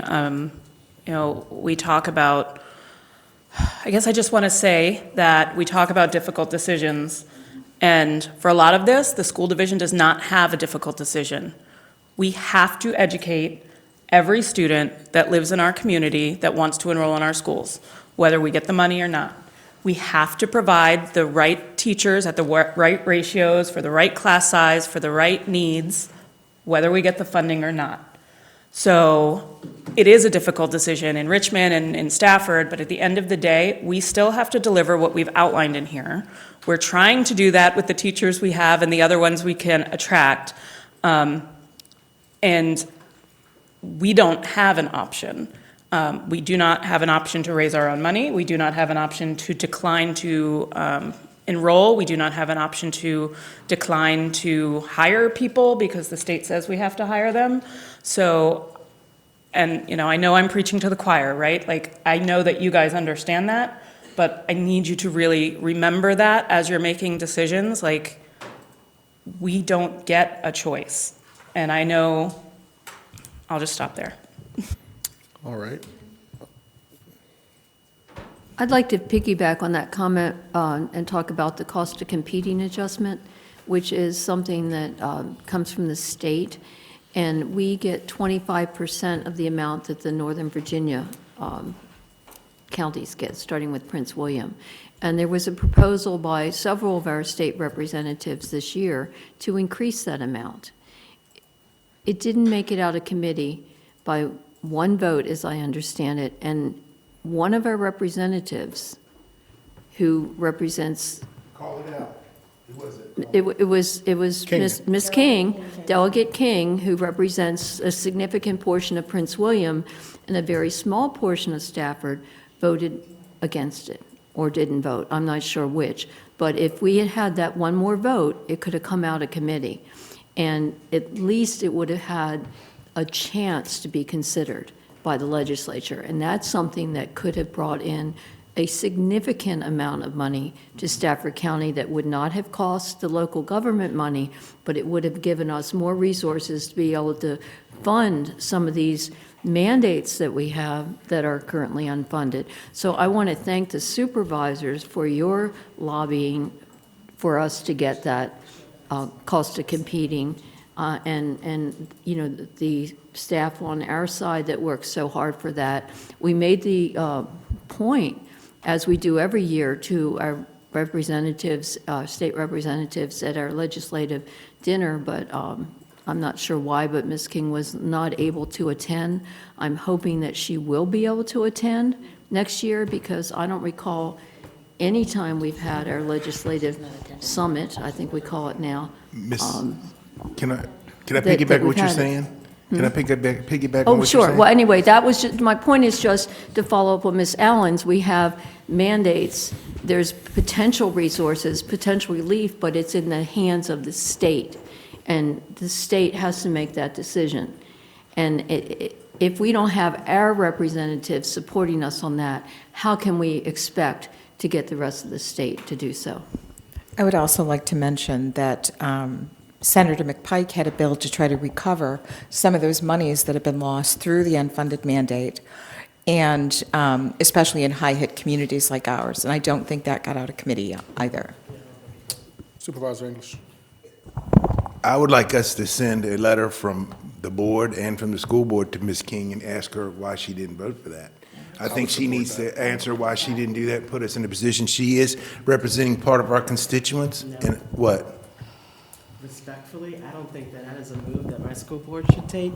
Well, I think that we should have a discussion and make that decision. That's your Now opinion. is not the time. That's my opinion, is I don't think we should take that role. I think we should try to engage, ask questions, meaningful questions, be willing to listen to her reason, and move forward from there. Well, it's obvious she's not coming if she's missing things from meetings. Factually speaking, she is not the only delegate that did not vote in our favor. We're not sending letters to everyone. There have been, but for that one, but there have been other delegates and other senators that have voted against things that we wanted in Stafford. And if we have sent letters to them, then I would say yes. But I wouldn't say, I don't think it's fair to send letters to one member of the delegates or the senators when all of them have voted in a way that at some point we all wish they hadn't. That's what I'm saying. I don't think that is a smart political move, because we do need their votes. And so let's curry some favor by just talking.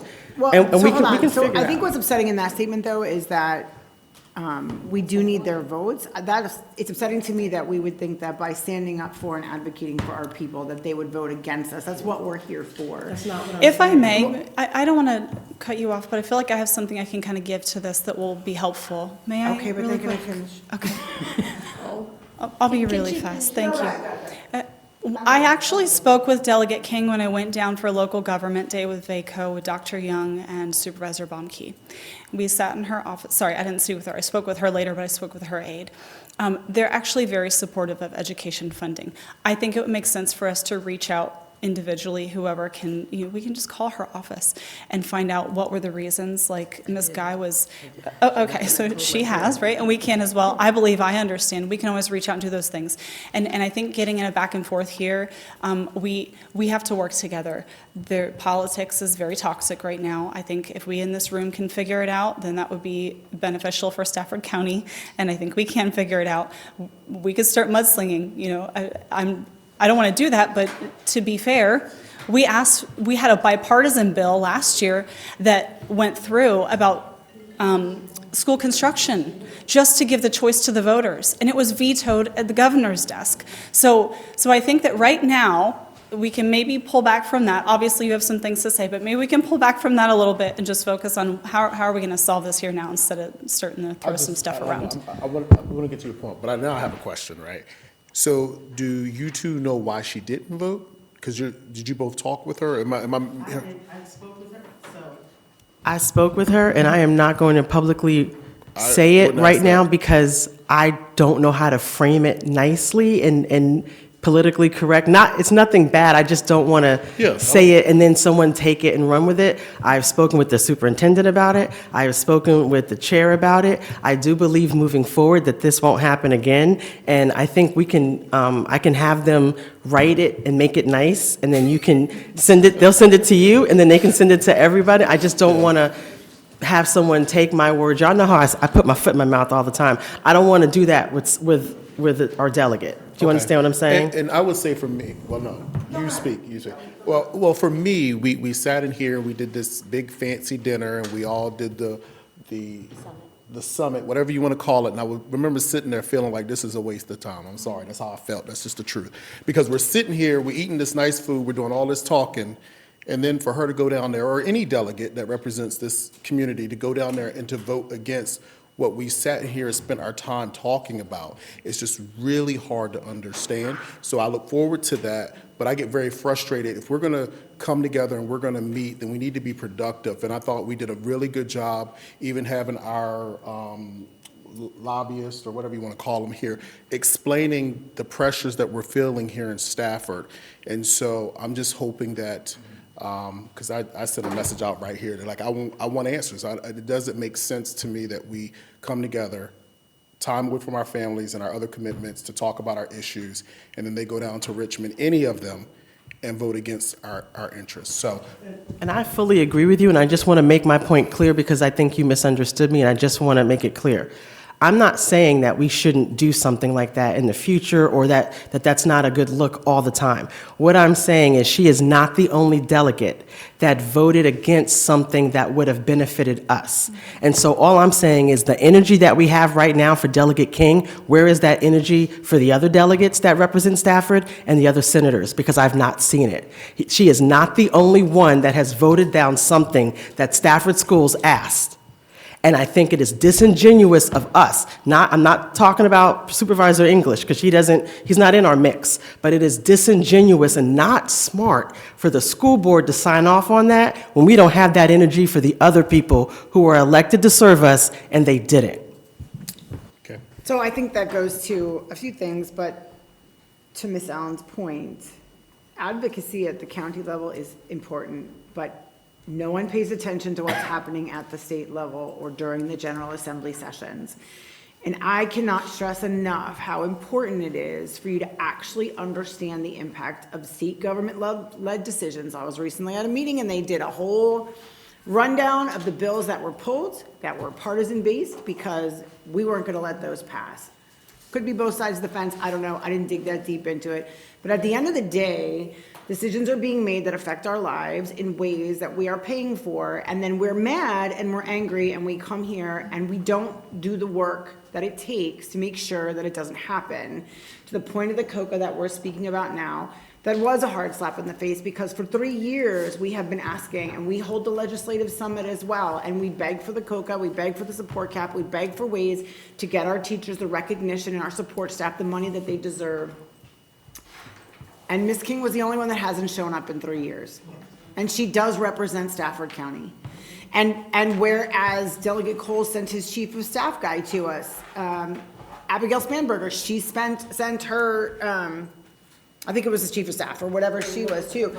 Correct, the surrogate, to represent her there, to be there to hear us, to bring that information back. So it could have been just as easy as that. So to be angry that she hasn't actually represented the needs that we put out there, I think is legitimate and fair, because there's also been no explanation back to anyone, including her constituents that reside here in Stafford, as to why that decision was made. And I do think, I get that mostly it's Prince William County, maybe that voted for her, I don't know. But you do have an obligation to represent Stafford County as well. And we're struggling, and that was a big hit to us. That being said, it definitely can't be overstated. People need to start paying attention.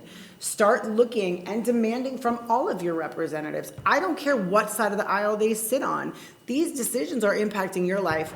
And not only that, they're impacting the future of this world. You and I are going to be around here for 50 years, or maybe 50 years more, I don't know. 110, whatever. So yeah, you'll be here forever, don't worry. But we have to remember that we leave behind, we can leave our kids behind a mess that they have to pick up, or we can take the mess that we've got now and fix it and find a way through it. And that's communities, local, state, whatever. But to Ms. Allen's point, like, we've got to start getting more attention down at the state level, and people really advocating down there and going down there and letting people know what's important. And I'll just share this one final thing, and I'm just doing it out of respect and transparency and clarity for everyone. I did, with my meeting with Delegate King, I did bring up, you've missed 3, at least since I've been here, right? That's all I could talk about. And I will say, she said, I am making staffing changes to be able to address that. The truth, or her truth was, and I believe it, I have no reason not to, she had something else that was on the calendars before we put those things there, but with her staffing changes, she will be able to have someone that can come. So all I can say to that is, we'll wait and see in October or whenever we have it in the fall. And that just reiterates the point of showing up when something's been on your calendar for months. We're about to have that conversation. Quick thing I just wanted to say, if you guys, and this goes back to Daryl's idea on shared services, if you bring us in for like the first few minutes of your, when you set your lobbying agenda with your lobbyist, I really appreciate that so many of your top priorities are school connected. If we could kind of join together for that and have the conversation as a double board of 14 people and be in on that advocacy plan to support that part of the county's agenda, because it is pretty much ours as well. And then of course we have our little things, and you guys have your little things that don't overlap. But for those core things that are the top for both of us, maybe we should all sit down and talk about it together. I agree. So real quick, there's 2 things I want to say. First, I'm going to say that I would still like to send the letter. I know that you all have to talk about it. We need to talk about it as a board as well. We have 3 members that aren't here, even though 2 are participating virtually. But to me, it's unacceptable. And as we're going into this budget season and looking at all of the issues, I just feel like that is something that we need to do. So I'd like to get, we'll talk about it, you all talk about it, but I'd like to get that out as soon as possible if both boards agree. The other thing, yeah, we're going to do a final pass through with everybody. The other thing that I would like to do, and I don't want to step in your territory, but Student Representative Irish, do you have anything that you'd like to say? Because you've just been quiet the whole time, so. Yeah. I'm sorry, I put you on the spot. I just wanted to make sure that I didn't. Yeah, I think the funding request is really important. A couple of the things that were on there, the new Chromebooks, there are some that are dying. I took an SOL like 2 days ago, and I opened the Chromebook, and it's like the metal's peeling off the thing, the hinges are inspired. These are the things that really need replaced, and a lot of the things that aren't getting funded are important, and we all want good teachers. I'm in the governor's school, and I have some pretty amazing teachers, and it makes a lot of difference versus my siblings who have less. They're great teachers still. Less experienced. They're all great teachers. They're less experienced. Our AP scores, when we have better educated teachers, are higher. We save money in college. It's a lot better for us when we have these teachers, and that's what a lot of the money's going towards, the pay scale for teachers and getting the funding. And then there's all the other stuff and how to make the money come, but yeah. Right, Mr. Chair. Thank you, thank you. Yeah, great job. I always like it when the students come and speak at the board meetings or when you all share your perspective because it's really important and you're not tainted by all the stuff that we are, so you get to speak a little bit more freely and we like that. You want to do a final pass through with everybody? We'll start with those that are virtual. Supervisor Vanuch and then Supervisor Bumke, if you have any final thoughts. The only final thought I had is in hearing you guys talk about some of these state mandates, maybe you could send us a list of the ones that are incredibly troubling and burdensome from a financial perspective, and we can build those into our legislative priorities list.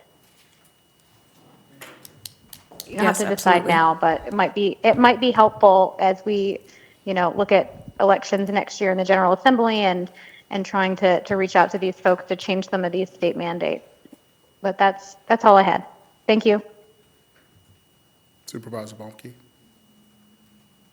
Yes, thank you very much. As it relates to the additional 25%, I think we would all, in light of the fact that this entire meeting is about dollars, we could all use that money right now had at least Candy King voted for it to be moved out of committee.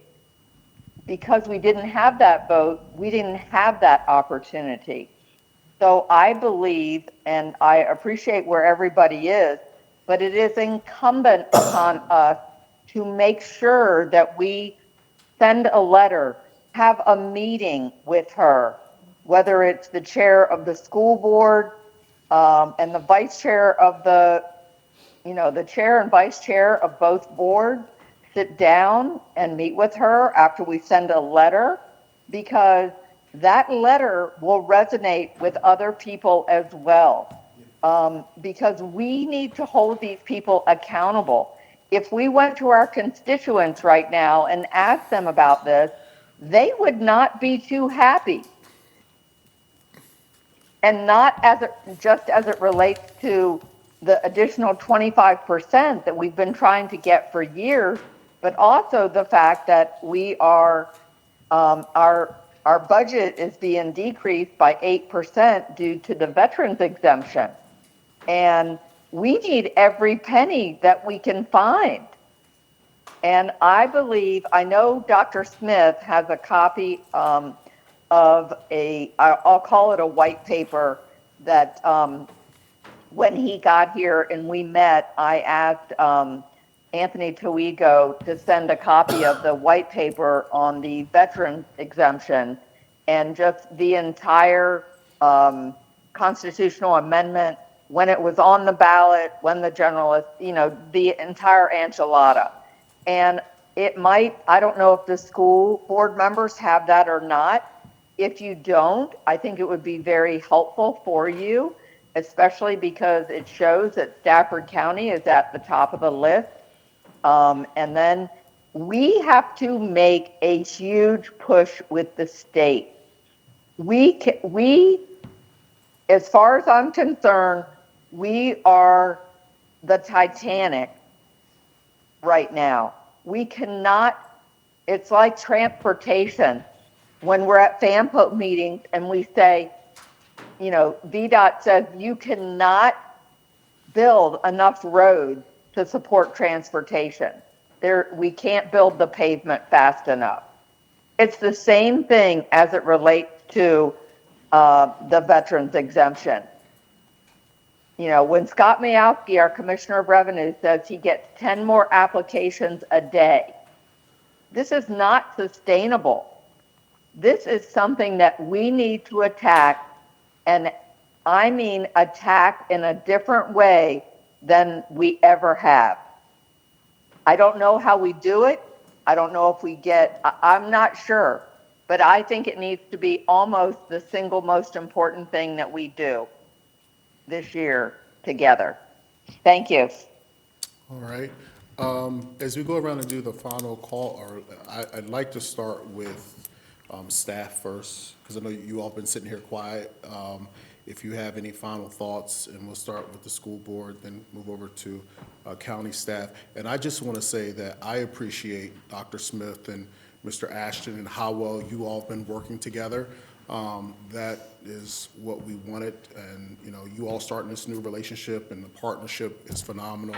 And so I appreciate that you both are leading the way on that. So Yeah, I'll just share a couple things. First, I just appreciate your invite tonight, your willingness to listen, to understand our needs, and your partnership. I know it's tough sometimes. I know you have a lot of different things going on, and our goal is just to share with you our needs. Here's really our true needs in our buildings. Here's what we face every day to do that important job of educating each and every one of our kids. And so I do just appreciate that opportunity.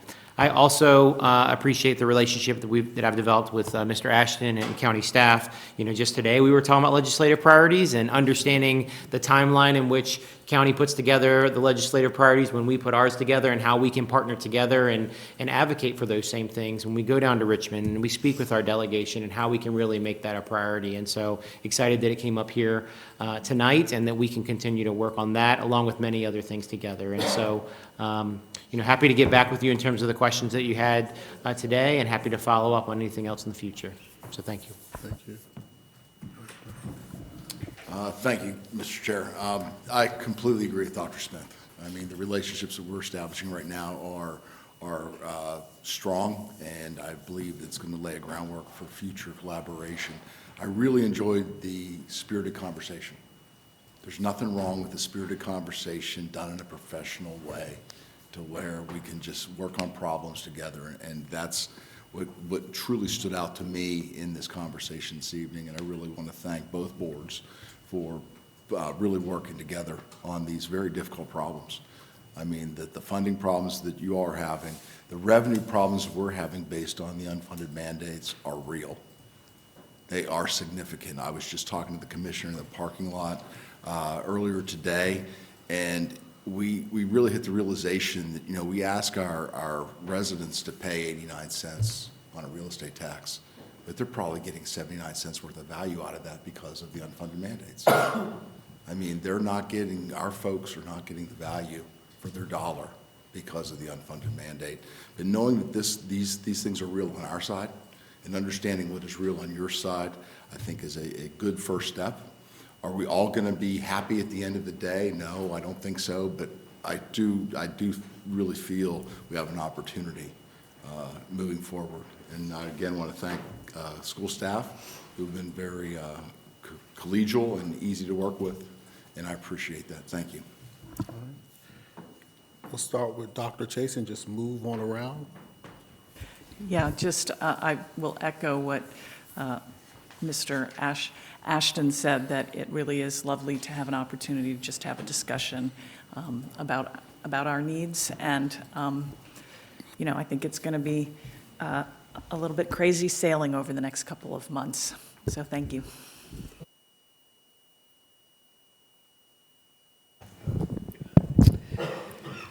Thank you all for everything you do. Thank you, staff. Thank you for the working relationship between our county administrator and superintendent. I think that's very helpful for us. I do just want to say one final point on the issue of a letter. I'm not going to be okay with it unless we're also sending a letter to the White House saying don't take $33.3 million. I'm not going to be okay with that unless we're also sending a letter down to the governor's office saying, we want answers for why you vetoed bipartisan legislation that would have helped our school construction while we have schools that are spilling out 165-degree water in a cafeteria that could have killed children. So I'll support that.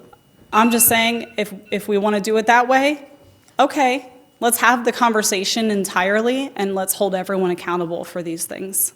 Thank you. It's funny you should say that because Chairman Sigmund and myself, we have been talking about this, and one of the things we were, I said, keep the same energy for everyone, not just for one. And her response was, well, then let's just look at everything and write a letter for everything. So, and I'm fine with that, right? I just would like to be fair. I just believe in fairness when we can be fair. And so I support whatever. I'm used to being on the end of a losing vote. Like, I'm fine. Whatever my board decides, I will go with and still be happy and still get along. But like I said, I think we should maintain fairness when we can. I think it's great that we are having this discussion. Supervisor Diggs, I really am enjoying your leadership and being just a person not on this board, but watching how your board is being organized and is being led. It feels very much like your focus is people. And so I'm very happy how you invited us to your retreat, how you engage with me and in others. I really do appreciate it. And so I just wanted to publicly thank you while I had the opportunity.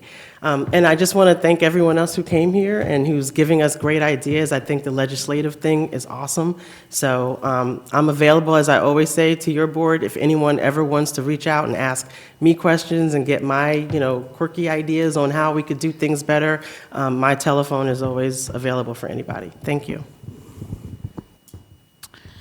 I'll just make one comment. I already spoke my piece about people. Basically, I guess my theme will be during budget session is keep the same energy. But if you're going to show up to lobby us about your taxes as you rightfully should, and your concerns about our fiscal responsibility to the community, then I need you to also show up for the state and the federal government. That's non-negotiable.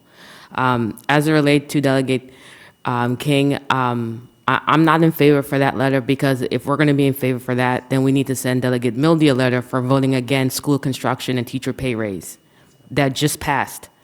That would have saved us millions of dollars towards helping with their salary scale. So if we're going to do that to Delegate King, then we got to keep the same energy for Supervisor Mildy. And the worst part is he was here, so he knew what our priorities were. And so my thing is that instead of us necessarily creating more animosity in the leadership that we need in the state, let's try different avenues of engagement. One of the things that Chairman Diggs and I talked about was, as new leadership on the board, was we were going to do things a little different and a little bit unconventional, and not try to do things the status quo way. And so, maybe giving us an opportunity to have the conversation with all of our delegates and express the importance of all the issues between ourselves and then possibly with our school board as it aligns with their vision for our priorities is probably the best route in relationship building and people building, instead of sending letters which may come off and have the wrong intended consequences. And I'm not saying that any delegate would vote like that, but I'm just saying if you're trying to build relationships and have people, because part of the process to enrichment, if we're not aware, is not just their vote. Even if it came out of committee, they also have to lobby other delegates from different areas of Virginia that are fighting for the same small crumbs that they're fighting for. And so, to me, it's more important and more prudent to us to work on relationship building for all of our representatives and not single any one person out. Because we're going to need them to carry our water. I would like to thank Chairman Diggs. I do appreciate that you have created opportunities for us to have an open dialogue, and I think it's very helpful. It's a little bit easier for the school board because we're focused on the schools, and we want all of our county schools to be good and to have all the opportunities for students. But there are realities, just like you have unfunded mandates, we have unfunded mandates. There are things that we have to do. So I think the more that we can explain to you what our needs are and help you understand, and the more we can reach some sort of understanding of how we can pay for all this, because I realize you have a hole to fill. And it's interesting that the hole you have to fill was 22 million, which I think was the 4 million that Mr. Ashton took out of his budget, and the 18 million that we need in ours. So that is how that hole affects our community. But I also appreciate that you're doing things a little unconventional. It's been a real pleasure to work with you. Supervisor Ratch. You between us two, you probably would chuckle. Oh, is it my turn? Yes. You said supervisor. Oh, I'm sorry, Supervisor no. Randall. I promoted you to my spot. You didn't know it yet. I'm chuckling. Okay. I would like to also thank you for this evening, and I've enjoyed this conversation that we've been able to have. I also want to just, we're talking about our legislative things, but what we're here to do is advocate more for our schools. And you talk about, I'm talking about Chairman Diggs, talk about being a people person. And we are, if you look at our budget, it's a people budget. And one of the things that, we say that we have over 70% of our staff living and working and paying taxes here in the county.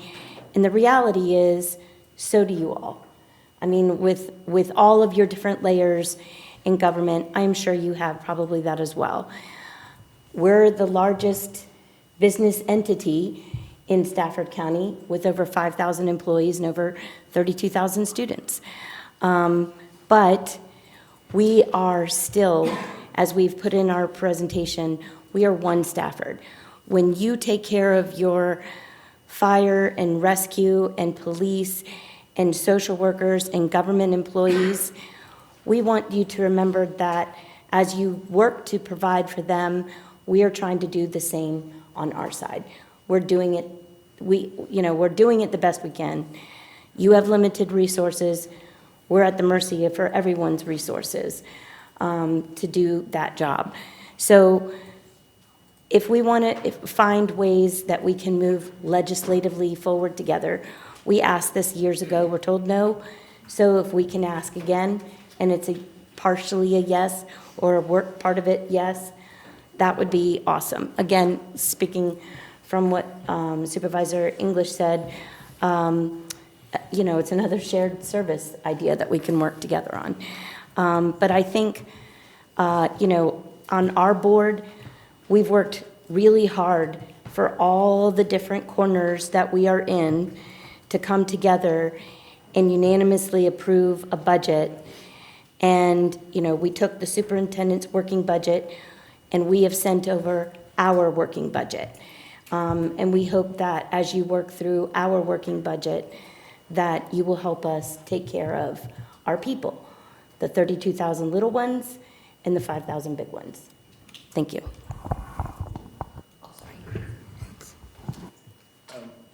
I guess I hit a nerve with the Candy King thing, but it's hit my nerve too because the fact of the matter that we've been asking for this for the last 3 years, and no defense to anything, I appreciate your perspective, and I appreciate yours, Monica, and your perspective. But again, at what point in this do we hold our delegates or whoever, our state people, accountable for what we do? And that's where I was going. So again, it's put us in it would have been nice to get it, just like Meg said, it would have been super nice to get it. And we just got a tight budget this year. So appreciate y'all coming, and didn't take anything hard offense to me. It upset me that she voted against that, and she represents part of Stafford. So that's it. Thank you. So I think I might be looking at the letter in a different way than everyone else is, because I do think it's well within our rights to question everything that comes out. So I believe that I don't care who, I don't think we can just start randomly writing 1,000 letters. Nobody has time for that either. But I think we have to start with our biggest priority and start questioning your right and holding the elected officials accountable, just like they would do to us. You voted no to this. Why? You do owe me that explanation. I am a taxpayer in this in this county, this state, this federal government, this world. So I took it as, yes, we do need to start holding our elected officials more accountable. And if it comes in the way of a letter, which says we'd like an explanation as to why you voted, I don't know why that has to be threatening in any way, shape, or form, other than nobody knows how to read a letter anymore, right? Everybody has, because we're so used to these and putting 100 emojis after everything we say, so everybody knows we're in good mood. Like, there are times where you write letters and you express your thoughts in those letters, and it doesn't have to be a condemning letter. It doesn't have to be a damning letter. It can just be a why did you vote this way? And I don't think, particularly as you representing the county, that your districts and this county as a whole, that you should be hindered by worrying that, send it to everybody, I don't care. If it affected our bottom line budget, then yes, we should absolutely send a letter to our elected officials and say why. And they should respond to us, to whomever it is, for whatever cost us the dollars that we don't get,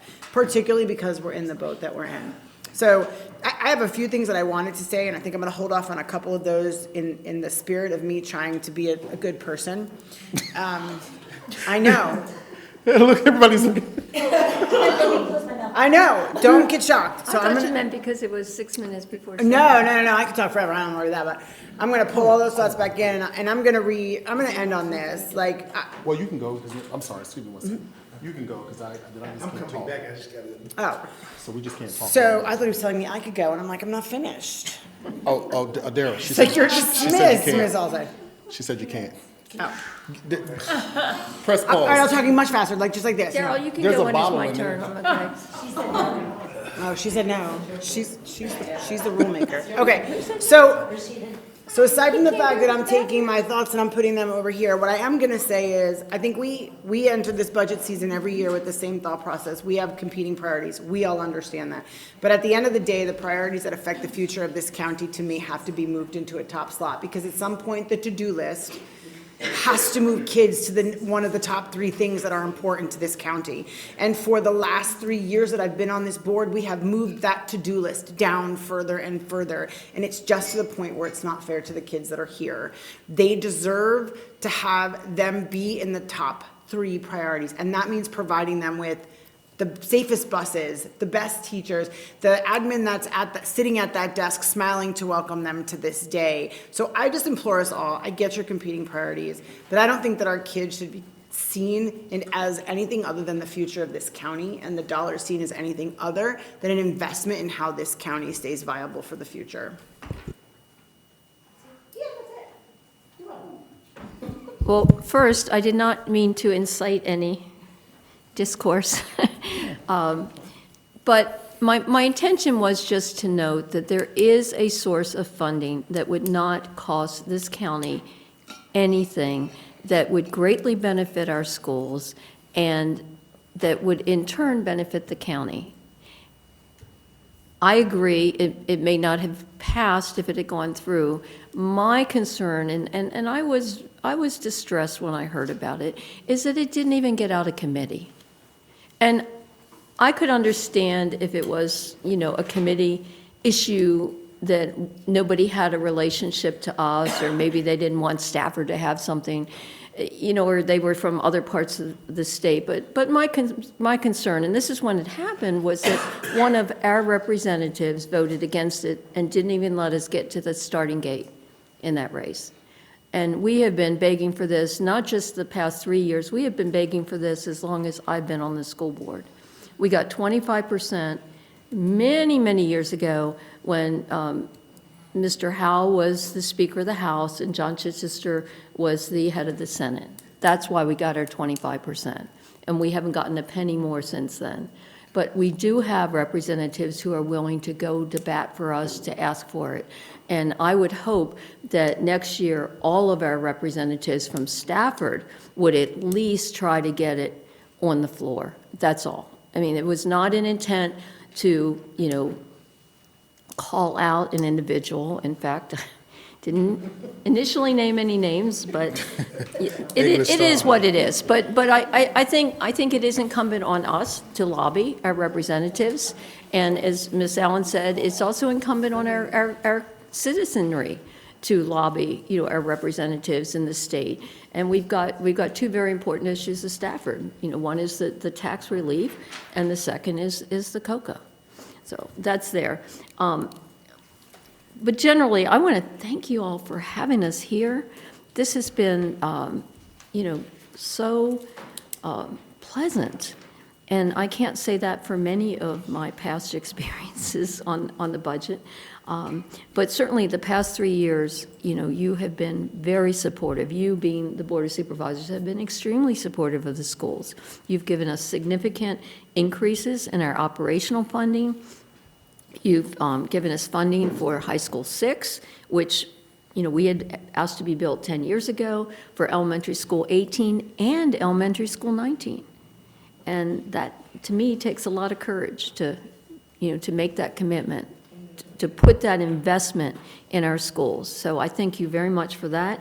And your funding in Mr. Ashton's budget, it was significant for our 3R projects. So we don't have our pipes bursting or, our chillers and all this equipment. I'm not even sure the names of all of it, but when it comes up, it's like in the millions of dollars to replace it or fix it. And we do have schools that are aging.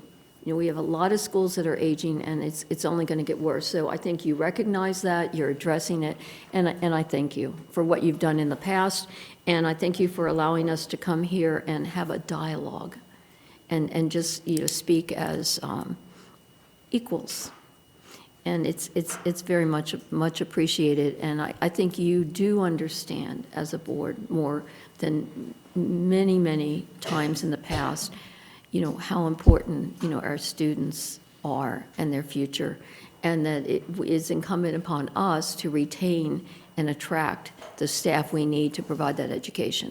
I think the investment that you've made in our schools over the past 3 years, and I'm talking about this particular Board of Supervisors, for the past 3 years, the funding that you've given us has allowed us to bring up the scores because we can provide better services to our kids.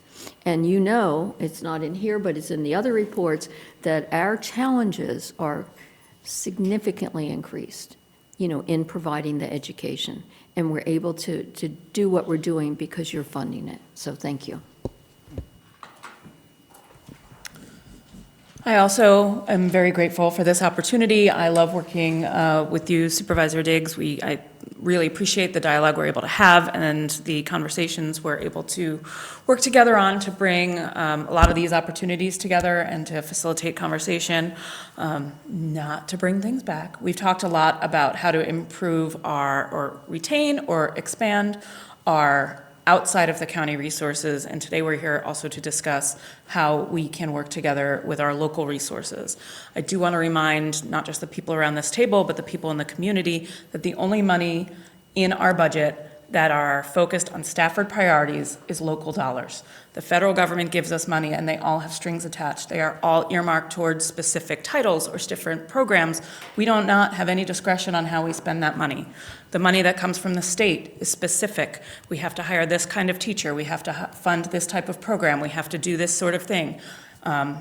It does not allow us to differentiate how those dollars are spent. The only way we can fund Stafford priorities for Stafford children and Stafford citizens is with Stafford dollars. That is the money that, while we have earmarked it here as a community, the reason we are able to earmark that is because of the local investment we get. And we've said our investment is people. That brings me to our have-tos and our want-tos. Have this conversation with my children all the time. There are things we have to do. We have these mandatory commitments. We have, because of course the state doesn't pay us 100% for the 36 and a half teachers we have to hire. They give the state share, we have to pay the local share. So every dollar in this budget is meant to invest in our people and to fulfill our commitments. We don't get to opt out of our commitments. Anything that we do not get in our budget that we need means we have to cut somewhere else, because the first thing we have to pay for are our have-tos. Beyond that, it's, we want to do all of our want-to-dos, but I need to ensure that if we are getting an appropriation and you're like, well, why did they pay for that and not this? We have to pay for what we have to pay for. We will work together to get that done. On the upside, we have 30 campuses that we would love for you to visit. We go to our schools pretty frequently. We would love to have you join us. Whether it's in your district or not, you want to come see something, we will take you. We have a lot of really cool stuff going on. You want to read a book, you just want to kind of walk through and be a fly on the wall. You want to help with math or reading, you want to come watch a soccer game or a gym class, we would love, love, love to have you in our schools. Some of you are there all the time anyway, but if you'd like to see a different one, we would just call us and we'll set up a visit. And I think that's really important for, I do have the privilege of seeing the schools. We've been in Stafford County Public Schools for 8 years, and to Tanisha Allen said 10 years from now, I will still have a child in Stafford County Public Schools 10 years from now. And it is such a privilege to see all the work that's being done, not just by the grown-ups in our room, but by the kids in our schools. And I wish you could all see it. I wish we, the whole county, I wish you could see what's happening in our schools, because it's amazing. It's amazing to see the acts of citizenship, the acts of academic excellence, the incredible, incredible artistic talent, athletic abilities. It's just amazing what children can do. As just a point of housekeeping, it is totally off topic. I wanted to let the supervisors know that last night we did present our first 3 redistricting scenarios for elementary school. I, for one, am getting a lot of feedback on those. If you guys have not had the opportunity to look at them yet, we would be happy to send over what that part of our presentation was. That does impact every single one of our districts and all of our residents. So we certainly just want to keep you in the loop on what that is. Very first day talking about it. No decisions have been made, but the conversations are starting, and we want to keep everyone in the loop. I'm gonna be brief and quick, so you don't pass out over there. No.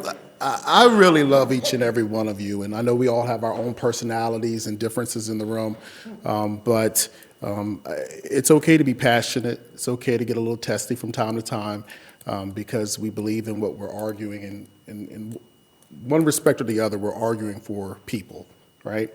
And so thank you all for being here. I intentionally didn't ask questions tonight because I just wanted to listen to what everyone was saying, and I'm going to go back and I'm going to digest it because it was a lot of information tonight. But I want to go back to the letter, and I'd like to get, both boards fully on, and I like what Ms. Halstead said in terms of it not necessarily being accusatory, but that we ask questions. Maybe these are our needs, and the piece of legislation that you voted against our priorities or our needs.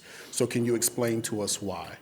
And I think in that way, we're not being accusatory, we're not burning any bridges, and I don't care if it's a Republican, Democrat, anybody can get it, right? If it doesn't meet the needs of Stafford, and then we sit down and have that meeting as well. So, we can call out different ones, from the governor to Delegate Milday or whoever else, and just ask the question, right? This is the legislation that we saw, this is our needs, and why. And so I think us coming together and figuring that piece out would be really important for our constituents. So it's not what you do, it's how you do it. Other than that, let's see. It's going to be a tough budget year. I know that some of you attended our budget meeting with the county administrator. I've been to your budget meetings, and the reality of it is there's only so much money to go around. And so we're going to work through it this year. I appreciate the temperature. I think it's calmed down a little bit. I do miss seeing the can come up for the 3-minute speech, kicking the can down the road part. But we set expectations for our community, and I think we all care about the kids. And so we're going to try to do the best that we can, and we're going to work on this together. I do have a town hall, so I know Ms. Randall's going to be there to speak. And so any of you that want to come out, if the constituents have questions and you can answer it, I don't have a problem with you popping up and answering, because we have to break down some of those falsities, or did I say that right? Falsities, yeah, that are out there, because when we hear it for the first time, we're like, ooh, that don't sound too good. And then you find out the facts and you realize that it wasn't accurate. So it's good to inform and educate our public. That's all that I have. I appreciate you. This meeting is adjourned.